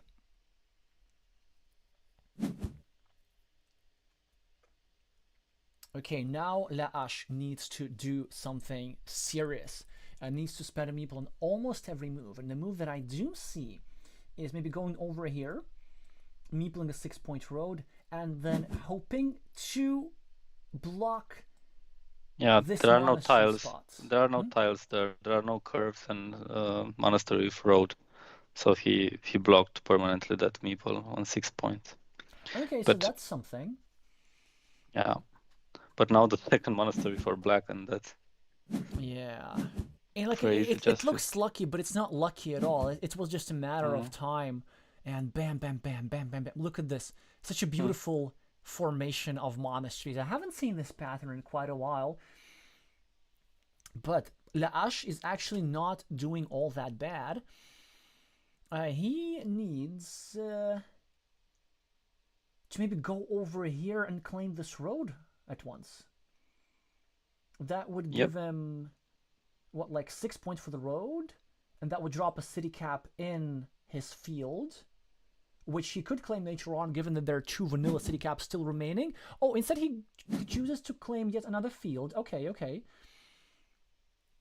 But this allows Mr. Cake to go over here and threaten the completion of an 8-point city, and to build up one of his monasteries. He just needs to decide which one. I believe there are no dagger tiles remaining. This was the 6th and the final dagger. But I think what there are La'ash... a bunch of straight lines. There are a bunch of straight lines, I think. There are a bunch of straight lines, exactly. So La'ash would eventually need to meeple this road. Because you certainly don't want to miss out on a lucrative feature like this. A closer to the endgame, a 6-point road is a lucrative feature. I think Yes, this is exactly the side where I would put it. I think it's correct. There are reasons for this, and I think the reason is because there are many straight lines. And if La'ash uses a straight line to meeple this road, then Mr. Cake will have one more monastery tile to play over here and score 6 extra points. So this is very subtle, but this is excellent spatial vision.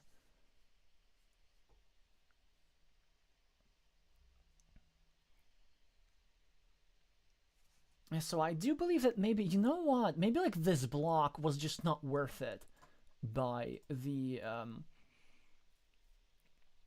French player, simply because there really was no good tile to complete the field connection anyway.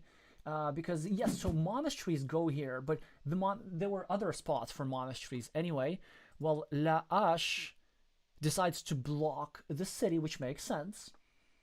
It was a big threat, but in the process, La'ash managed to get himself an extra monastery point.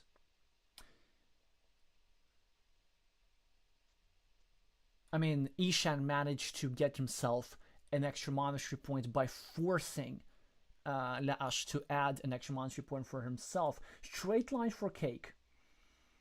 The player with the black meeples could go over here, maybe even meeple this road himself, actually.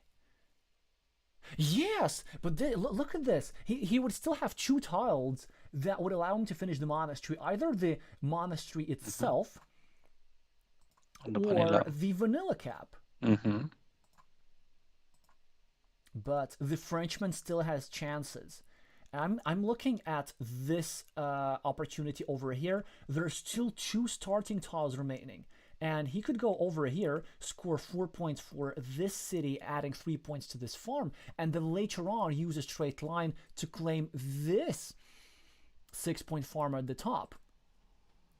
But if I were Ishan, I would probably still go for the road move. Yeah, it's not a short road, so it's 6 points at least. I mean, it's 7 So immediate points. It's like 6 points for the 7, road, 1 point yeah, for the monastery. I think we do that and we're cooking. In any case, yellow is not that far behind, so it has that ruin, the 9-point ruin, right? So it was, and also some field points in addition versus 2 monasteries. I don't think he's that far. But let's see. If black manages to draw the last monastery, then it's quite... Okay, by the way, both players are getting short on time. As 14 seconds remaining for it on the clock for a Cake. 15 seconds for La'ash. Will surely now La'ash will make the move, which he brilliantly set up before with the 6-point farm. I actually had overlooked this idea. This is exactly what he does. 4 points for their city and roughly equal on the scoreboard. Will Ishan get a tile to get a meeple back? No, but Ishan gets a straight line, and it's not obvious exactly what to do with this. Do we get an extra point? Or do we try to go over here, making sure that yellow is not able to claim another field? Because the idea is, let's say if as Ishan we go over here, then yellow takes a straight line, go over here, and then Ishan can take the starting tile and unify these 2 farmers, nullifying the effect of the last yellow farmer. On the other hand, if you go over here, then you're subjecting yourself to a potential block.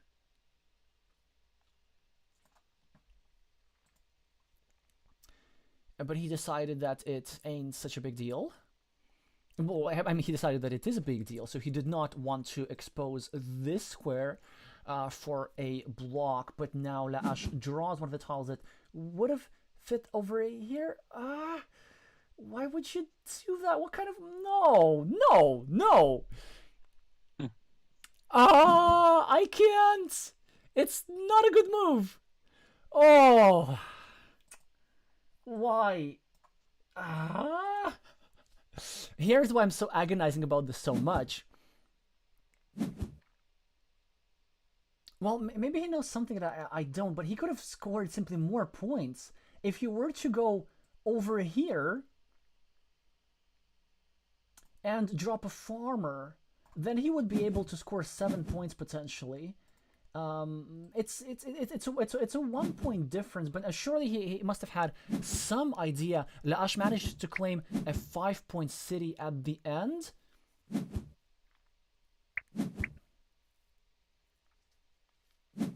And he does win the game, but what's the score difference? Very small, I think. He says a few seconds, please. No, faster, faster, faster. We need to see the action. We are not going anywhere.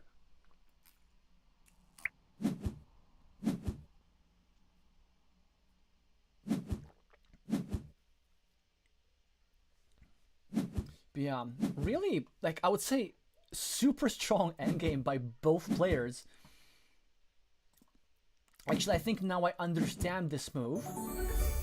So yeah, +9 for Laash. So really a lot of hoping needed to be done for Mr. Cake. But yeah, so the absolutely lovely find towards the end, building 15 points of farmers with setting up for this starting tile. An absolutely lovely find by Ishan of getting all these monasteries and getting all this city, which still was somehow not enough. But now I think I understand the purpose behind the Frenchman's move. The idea was, so that this city cap, that wasn't a blocking attempt. This was to make sure that if Ishan were to draw a monastery immediately, then Laash could go over here and score 7 points because this city cap would have been in this field. So really, really interesting endgame here. All right, Bogdan, we are going to watch the decider between these two players. Yes, we're not going anywhere. Do you want to predict who's going to win, or do you want to just watch? Okay, then maybe we'll have time to see the end game from start. Oh, that's true, right? Because they are making a bit of a pause. So Statman has equalized against Squalus. So this is great news for everybody who's rooting for the United Kingdom, and also for everybody who was predicting, ourselves included, that of course Matt's duel will be headed to a decider, and of course he's going to finish last.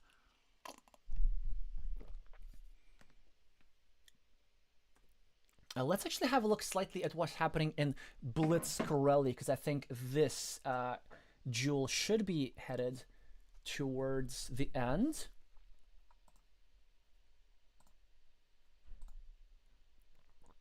Started 27 minutes ago, so both players are taking their sweet time. Okay, we can watch an endgame. That's just fine. Then we will be back with Ishan soon enough. Well, what do we see? I don't make of this sense of this position, but let's try doing this. Roughly equal on the scoreboard.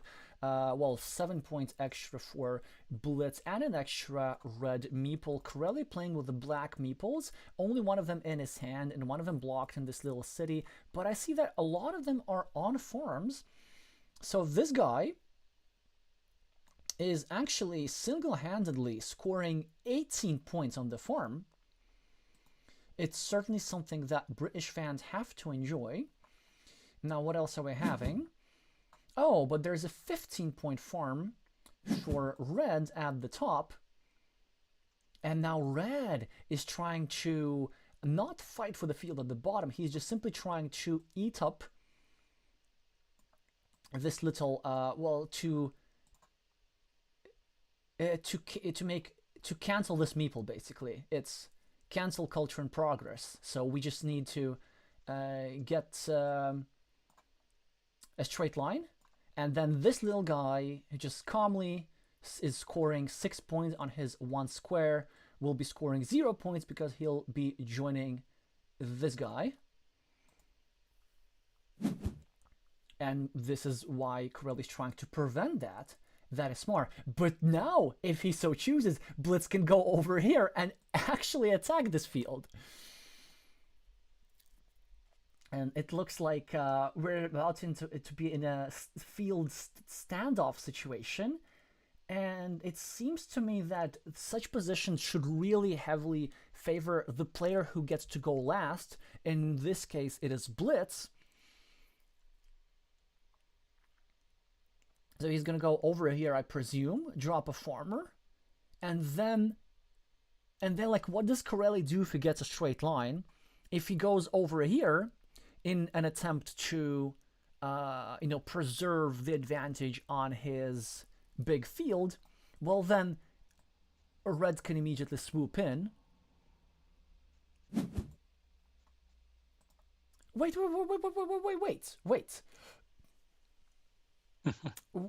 But there's a road monastery still in play. You know what could happen? This could happen. These fields could be unified. Yep. That would be... 4, 5, 6, 7, 8. Okay, there's a curve remaining. I think Corelli needs to urgently go over here. I'm not sure exactly what's going on. I'm not sure exactly what Corelli needs to do, but I'm sure that he's happy to have drawn this tile, because this tile would have gone over here, and this would have allowed these 2 red city meeples to overrun this poor little guy. So at least he gets to preserve these points. But now the remaining tiles are Road Monastery, then 1, 2, 3, 4, 5, 6, 7, 8, 1 curve. So okay, so like if red gets the Road Monastery, then at the very least black will be able to get a curve that goes over here. And it gets this meeple into the field. What's the third remaining tile? I have no idea.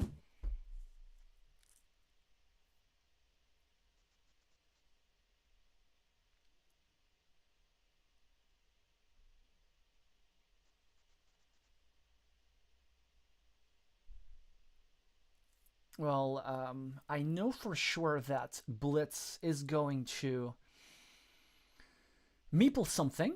He has 2 meeples and 2 tiles to spend. Oh, wait! But he can just go over here. Yeah. He does not. Okay, there was something that we were missing, that I was missing probably. Is there no curve? Is there no road monastery? The curve. No curve? I think so. The road monastery, I don't see the road monastery. The second road monastery in play. Yeah, so yeah. Oh, so Corelli now needs to go here, actually.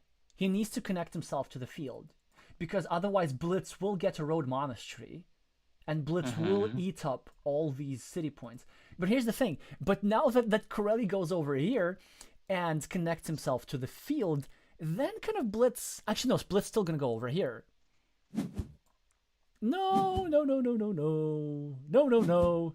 Wait, what? Why? Huh? What is this? I mean, it's still a win for the Frenchman, but why not win a huge field? Exactly, yeah. Blitz could have had like 30 points in field just for himself. Yeah, that was strange.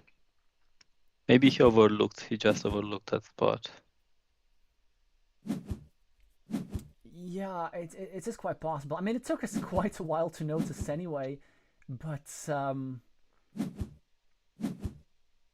well, yes, it actually doesn't even matter where you place it. Just the road monastery points are lucrative enough themselves, and so actually black had to hope for a road monastery in any case. So we're having +6 only for Blitz. So this ended up working out. Also, this means that had Corelli drawn the road monastery, he would have won. So it was a coin flip towards the very end. Well, anyway, weird game, but we do congratulate the Frenchmen for bringing their team ever so close to the finals, as they only need to win one more game to make that happen. So shall we go back to Ishan now. We seem to be back, and it's like it's OBS that has crashed. But it is what it is. I'm not sure what exactly you're able to see. But let me just put back the main game. Hopefully you can hear something.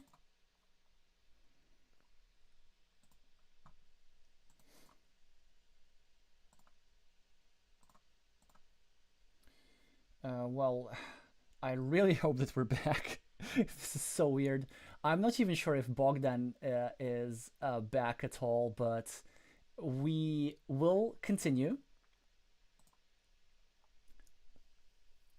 I don't like it when that happens, although it actually hasn't happened before in that particular way. Well, anyway, we are headed to what could be potentially the decider of the entire match.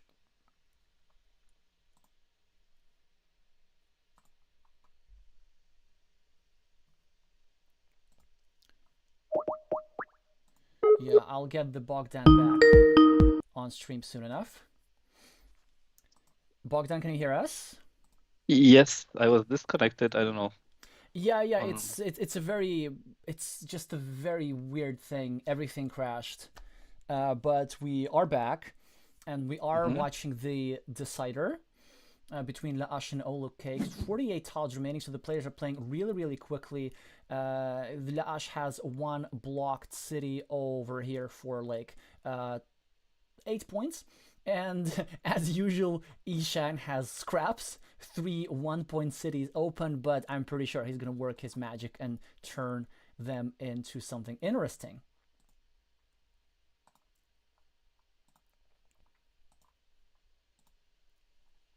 I see. Yeah, so he has a special way of playing, that's definitely. Yeah. Oh, that's interesting. Actually, nice indirect defense of this city makes it still possible to complete it. Yeah, actually roughly equal position overall. So this absence of this one meeple, of course, is unpleasant, but Laash still has 5 meeples remaining, more than enough to finish the game. Lovely monastery spots. Well, not monastery, but monastery tile. Several good places to use it. Certainly this looks quite appealing at the top, potentially waiting for another monastery going over here. But actually, the stacking approach is not the worst, because there's so many sensitive spots where you can put additional pressure. I probably even, at least as a streamer, I would have preferred this move to really try and hammer down some blocking moves, but now we're probably going to see Ishan finishing his road, unless he wants to go here first and eliminate another monastery spot. No, he does not want to do that. 7 points on the scoreboard do appear next to Ishan's screen name.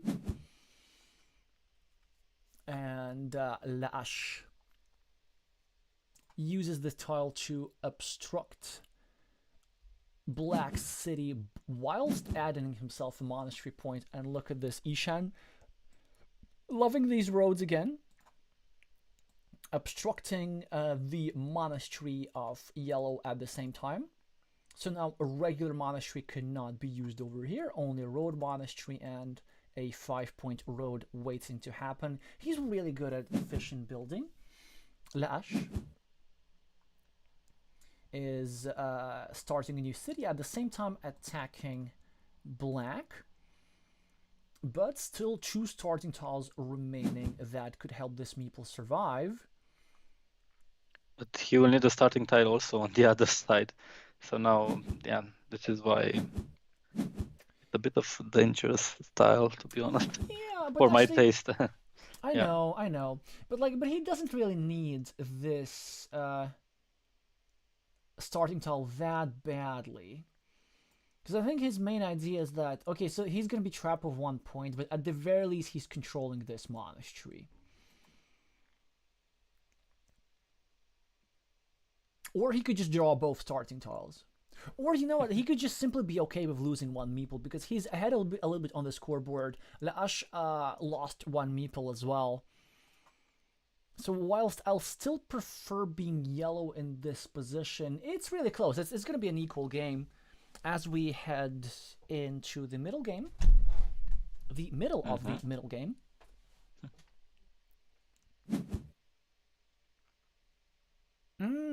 Interesting move by Mr. Cake. Actually, I'm not sure how exactly I feel about this. Well, no, I quite like it. The idea is that it makes it harder to... Wait a second. I was going to say that it's... well, it's obviously messes with Yellow City, but does it really make it harder to block this guy? I don't think it does. It actually makes it easier to block this guy because they're 2 absolutely devastating tiles. If Laash draws one of the 2 remaining horse tiles, he's gonna go over here, score 3 points for the road, completely eliminate the prospect of the survival of this meeple, and at the same time expand his ruin by a bajillion number of points. Now Laash needs to do something interesting with this tile, as black is starting a new city over here, and he chooses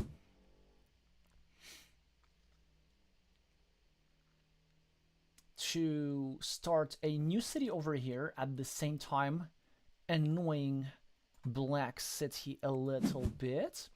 Black scores 2 points and sort of kind of saves this little city, and also obstruct this square next to yellow's monastery. But yellow, I think, now just drew a tile which could mean a spot in the finals for Team France. Because as this monastery goes over here, it's 6 monastery points, extra 7 points. This is just almost unstoppable. Yeah.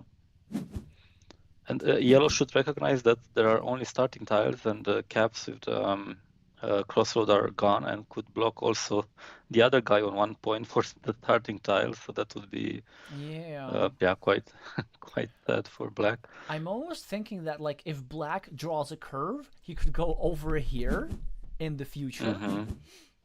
Yeah. Now it's the moment to to place the straight line and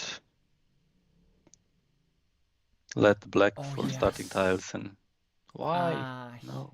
He did. I think he just didn't recognize this idea. Okay.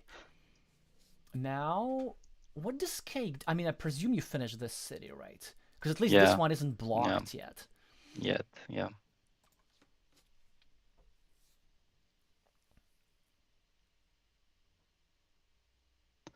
Yeah, you have to finish that city for sure. Don't meeple anything. Okay, we're good. Okay, now Laash can do that. He needs to recognize that it's possible to do that. It'll be a very good restriction.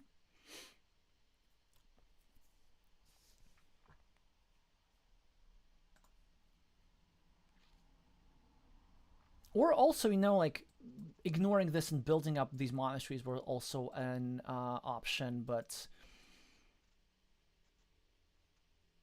all kinds of other things are possible. And I think that, like, your suggestion is something that I quite like. All right. Yeah, but now he doesn't do that. He simply continues. And as Cake, do you just finish your road? Because, like, in theory, we could go over here and protect the city because there's still 3 dagger tiles left. But in practice, if you've just seen your opponent not block you when they could have blocked you, do you just go and say, hey, like, maybe they just don't see that idea? And this is exactly what Ishan does. Yeah, he says, he goes for it. Yeah, he just simply, you know what, if you don't see this, then I'm not going to even bother spending a move.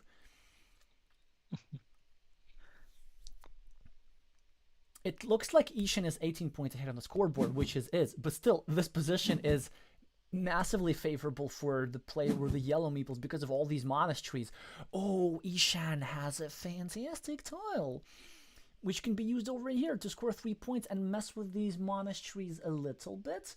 Although, actually, I wonder if that's really messing at all, because there would be still 3 tiles that left fit into this square.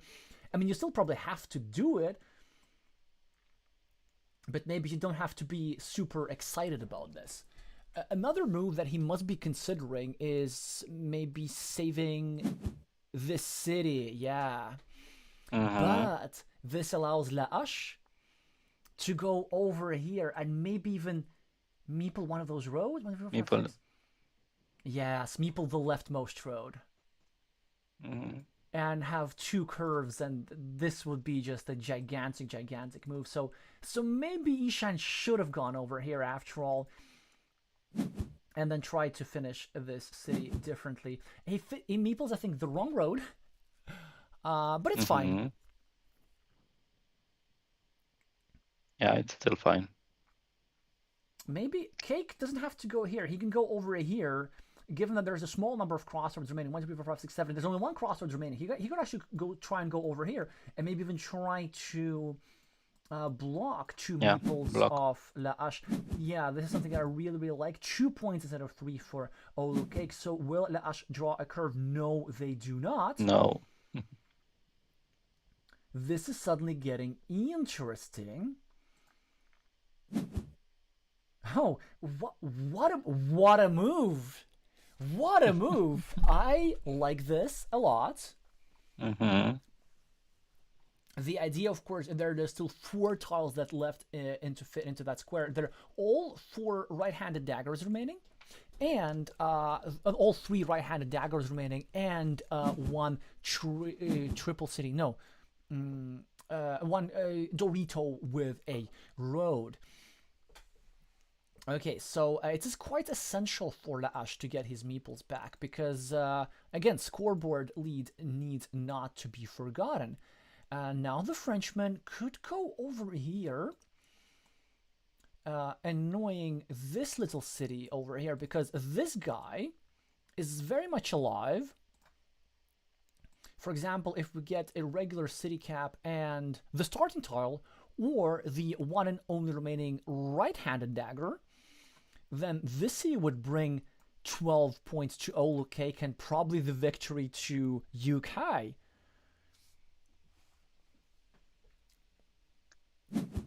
Yeah, Stadtmat does not have a very favorable position in his game. I just watched it. Oh. But yeah. Okay, so Let's does see. it look like we're gonna hear the French anthem one more time today? Could be, yes. Well, I know But Matt. let's see. Matt has come back from words, although I didn't quite see that position. Okay, Ishan's really trying hard to block these monasteries. And this was the 8th and the last crossroads. So if Ishan gets a curve of any kind, he will place it over here, and then this square will be completely blocked. So La'ash presumably should go over here.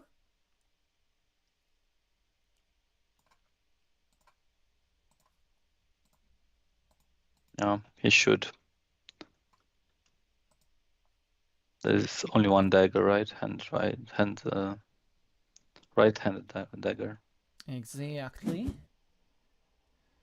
So now a starting tile does not fit over here. Monastery for Ishan, and even though it's a wonderful tile, there's really not a good place to use this. We might actually go over here,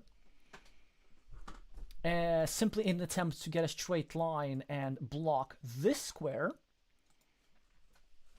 And we might do that with a meeple even, because this 8-point city will likely be completed. Now he chooses not to place a meeple, and now I think La'ash should probably go here and try save the square. It seems like a very lame use of a road monastery, but it is what it is. Or he could just go over here and get 2 points and save this monastery. Because I don't really think he needs all his meeples back in order to win. He just needs one of these guys. But for example, if you go over here, and if at the same time you obstruct this square, I mean, it does look quite unpleasant for the player with the black meeples. What would you do, Bogdan? Would you make some sort of defensive move like this, or would you go elsewhere? Yeah, I would have chosen also this move because of the daggers. There are plenty in play, and defending the monastery. But yeah, there is one dagger out. Yes, and a Oh, with, farmer goes for farmer, yeah. Ishan. And Ishan's now about to finish this city. Well, well, well. Somebody's turning the game around again. Just a couple of city caps away from scoring 18 points, which is completely equal to these monasteries. Yeah.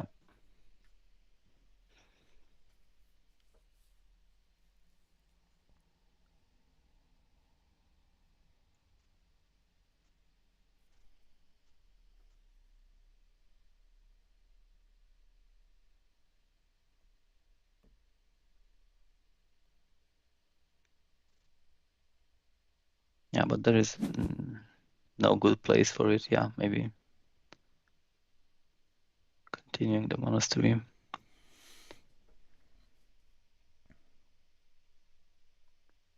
Yeah, just simply trying to get a point. Ishan with a straight line.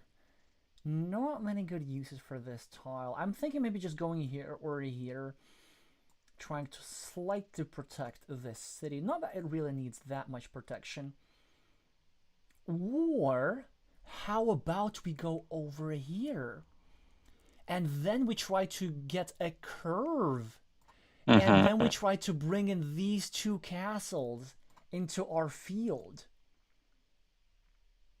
Yeah, there are still plenty of curves in the game. And here's the thing, and La'ash can't really do much about it because La'ash needs a curve over here.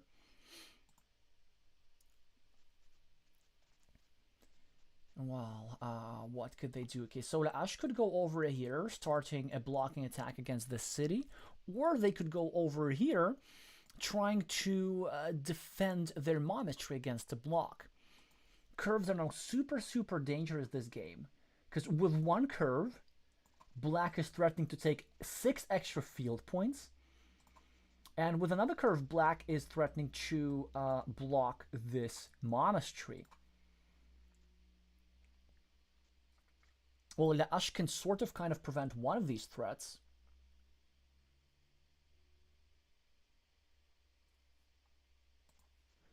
Or maybe going over here and at least preventing Black from dropping a second farmer. Could be a worthwhile idea.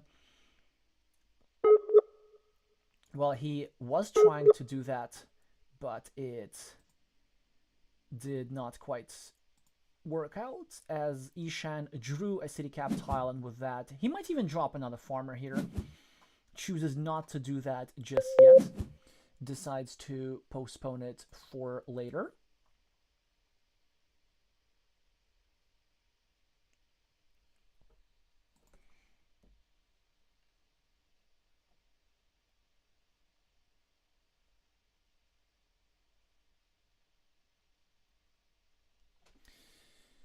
So, plus 28 extra points for the Brits. La'ash gets a city cap tile with not many good uses. I have an idea. How about we go somewhere over here? Maybe try to put some pressure on this square. And then we still have the idea of getting a splitter tile and another city cap over here and finishing this 20-point city. Certainly an additional threat will not hurt. This is exactly what they do. Now Ishan gets a curve and now can choose between expanding his field and blocking the monastery. I would suggest that blocking the monastery is the utmost priority. And Ishan agrees, just as Laash was threatening to take 13 extra points for his scoreboard. But at the very least, Laash will be able to go over here and prevent the endless field expansion. So now the Frenchman really needs this tile that goes over here. There are still 2 of those remaining.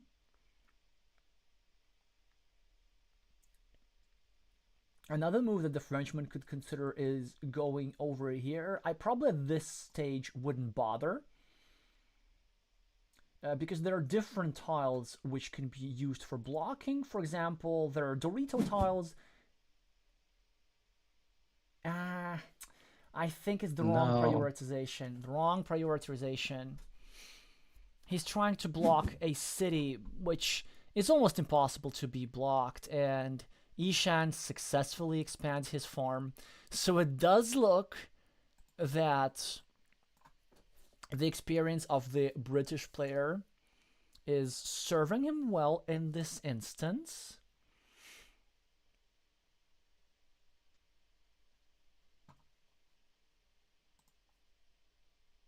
And it will probably all be decided in StatMat versus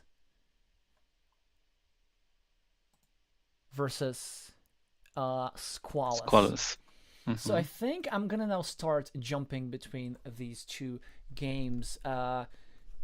Even though Laash absolutely has chances. Okay, after this, like, it's absolutely going the British player's way, and he has just loads and loads of farmers, and Laash chooses to not even try and threaten the completion of this city over here. If I were the Frenchman, I would have actually not placed this tile over here and then waited to go over here and then tries to find the one and only remaining splitter tile, because at least you have to do something. So 6 tile remaining is over there. How are we doing with StatMat? That started 35 minutes ago, and here, well, 10 tiles and equal on the scoreboard. So this one certainly looks super tense. Matt has a lot of blocked meeples, and Squalus has, well, actually Matt has chances if he can manage to win the 15-point field in the center. So this is certainly interesting.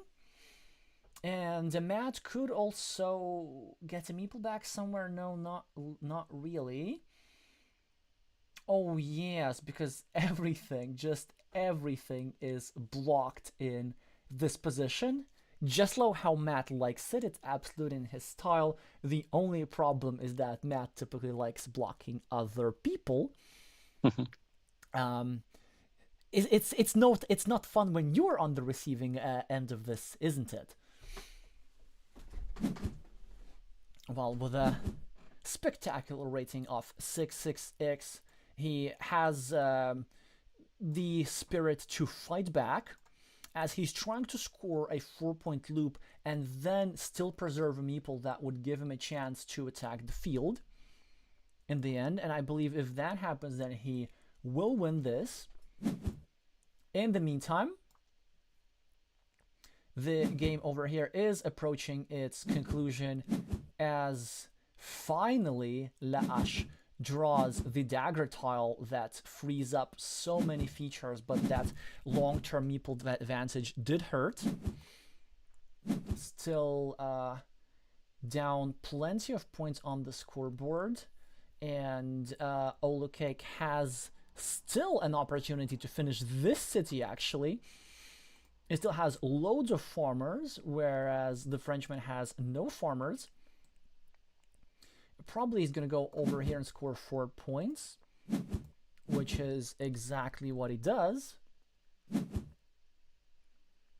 And, well, at least a coin flip goes the Frenchman's way, as Laash draws the one and only dagger that Ishan had over here available to finish his city. So at least he's going to avoid utter devastation. And now he really needs to calculate this. So I'm thinking, if it is the case that there's only 1 and 1 curve remaining, I'm not sure if that's true. 1, 2, 3, 4, 5, 6, 7, 8, 9. Ah, no, there's no curve remaining. 1, 2, 3, 4, 5, 6. Oh, wait, but there's still one of these daggers, no? Yeah, there's still one of these daggers. So what if we go over here and try to connect to this field, and maybe hope that somehow Olu Cake does not manage to enter this field? Maybe then we can hope for something. But whilst La'ash decided this, Matt has successfully completed his road, and he's even ahead on the scoreboard. Like, he's really fighting this out. Squalus was trying to block him. Yeah. It's not a good tile for attacking the field, so he needs the field, I think, for winning. I mean, in theory, he could go over here. Like, it's not a terrible idea. He decides not to do that just yet. He wants to delay it until the very end. And Squalus actually... Will Squalus drop a farmer here? No, he does not. Matt gets an abysmal tile, which he has, like, no use for whatsoever. Well, let Matt bemoan his fate whilst we look at La'ash, who is clearly throwing in the towel and not attempting to connect to the field. Oh, probably, well, because it wouldn't have worked anyway. And also, there was no dagger remaining in any case. Yeah, and Ishan finishing this in style, dropping yet another farmer at the end. We will now look at the point counting, as Matt obviously discarded the point scoring tile. Now 3 tiles remaining over here. Matt needs the field in order to survive. Squalus might just go over here and score 7 points like this for the monastery and be completely okay with the field taken over. This might be enough for him, but he needs to count whether he himself needs to drop a farmer over here and attack the field. It really, or he might need to drop a farmer over here and attack the field. Really remained on the remaining tile. He has 1 minute to do that whilst the points are being counted. It will be a massive win for Ishan, as he completed all these farms and blocked the menacing monasteries of La'ash. So what is going to be scored, like plus 30 something?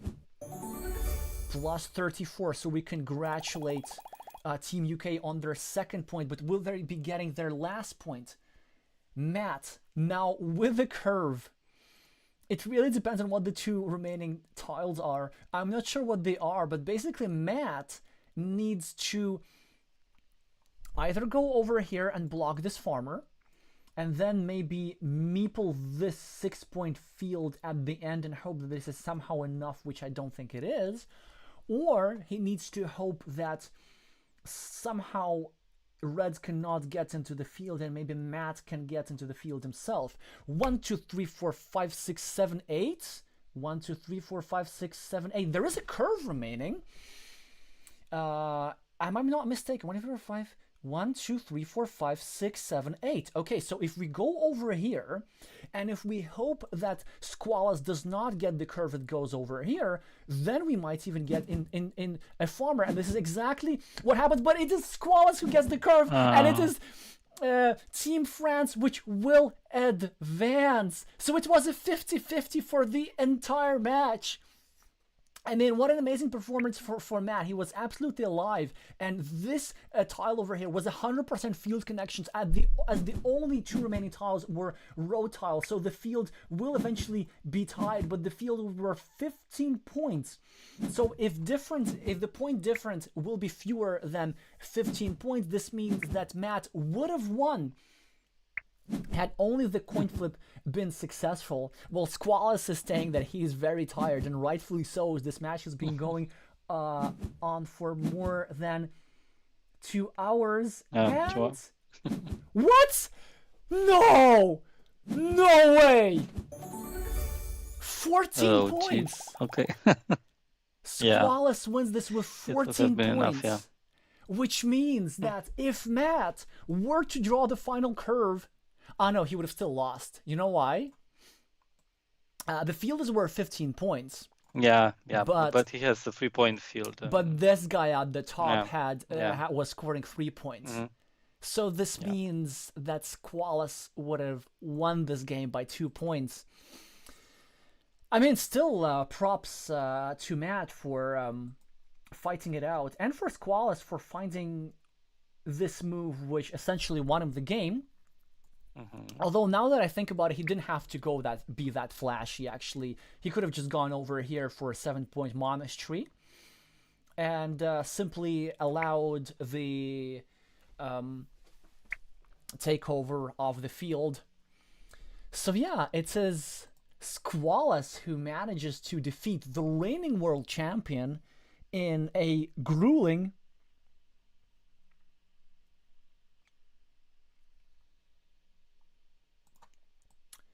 Oh, wait.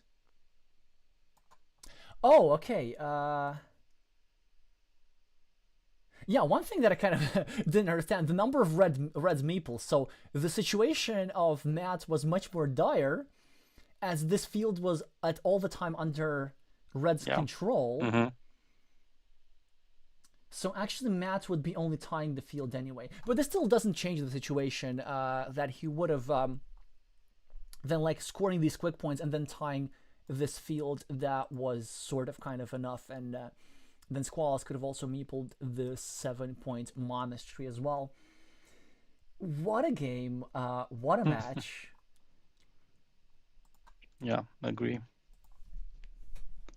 So I'm happy that we chose to watch Ishan, because these weird moves, it's just brings life in the otherwise somewhat dogmatic community of top players. It just shows that there's a lot of unexplored things about these games, and there's many ways how you can win. But France, I mean, what a performance! What a performance!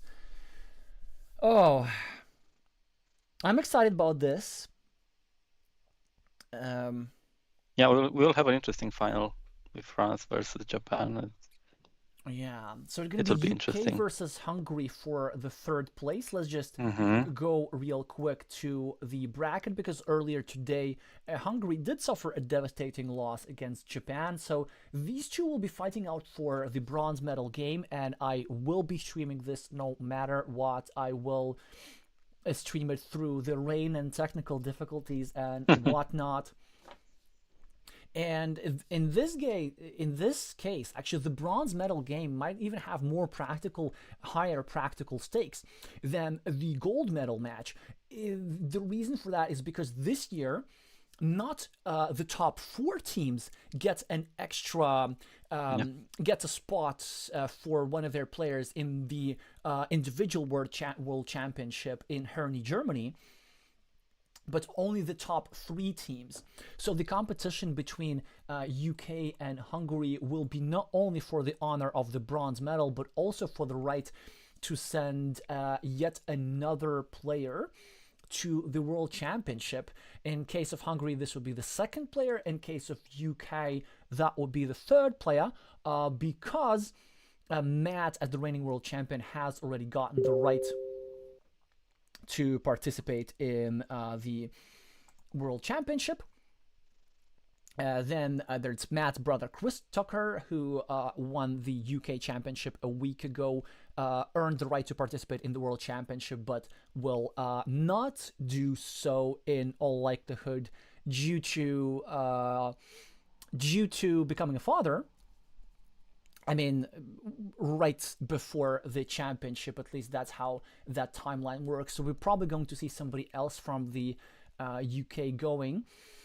And the 3rd player potentially could be somebody from their team. And I would expect this to be either Ishan or Ever, or maybe the team captain, Dan Chard, whom I'm pretty sure would enjoy a trip to Essen as well. So many British players to choose from, whereas Hungary, the Cinderella story For them, that would be the first and only way of ever gaining a second qualification spot to the World Championship. So yeah, quite a big deal here. And Japan, France, the final. Well, I mean, no matter what happens, we are going to enjoy this. Thank you, Chris Tucker, for confirming that it would be Vengi Lim taking Chris's spot in Essen. So Vengi Lim has already been to Essen before because he had won the UK Championship twice. So that wouldn't be something that's completely new. Well, anyway, so much for these updates. Of course, there will be a stream for both the bronze game and the final match. But before we leave, we need to congratulate Team France for winning a playoff match yet again. So all rise for the national anthem of France.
Congratulations to Team France and to all the French friends. My commiserations to all the fellow Brits, but all is not lost. There's still the bronze medal game and a lot of honor to fight for.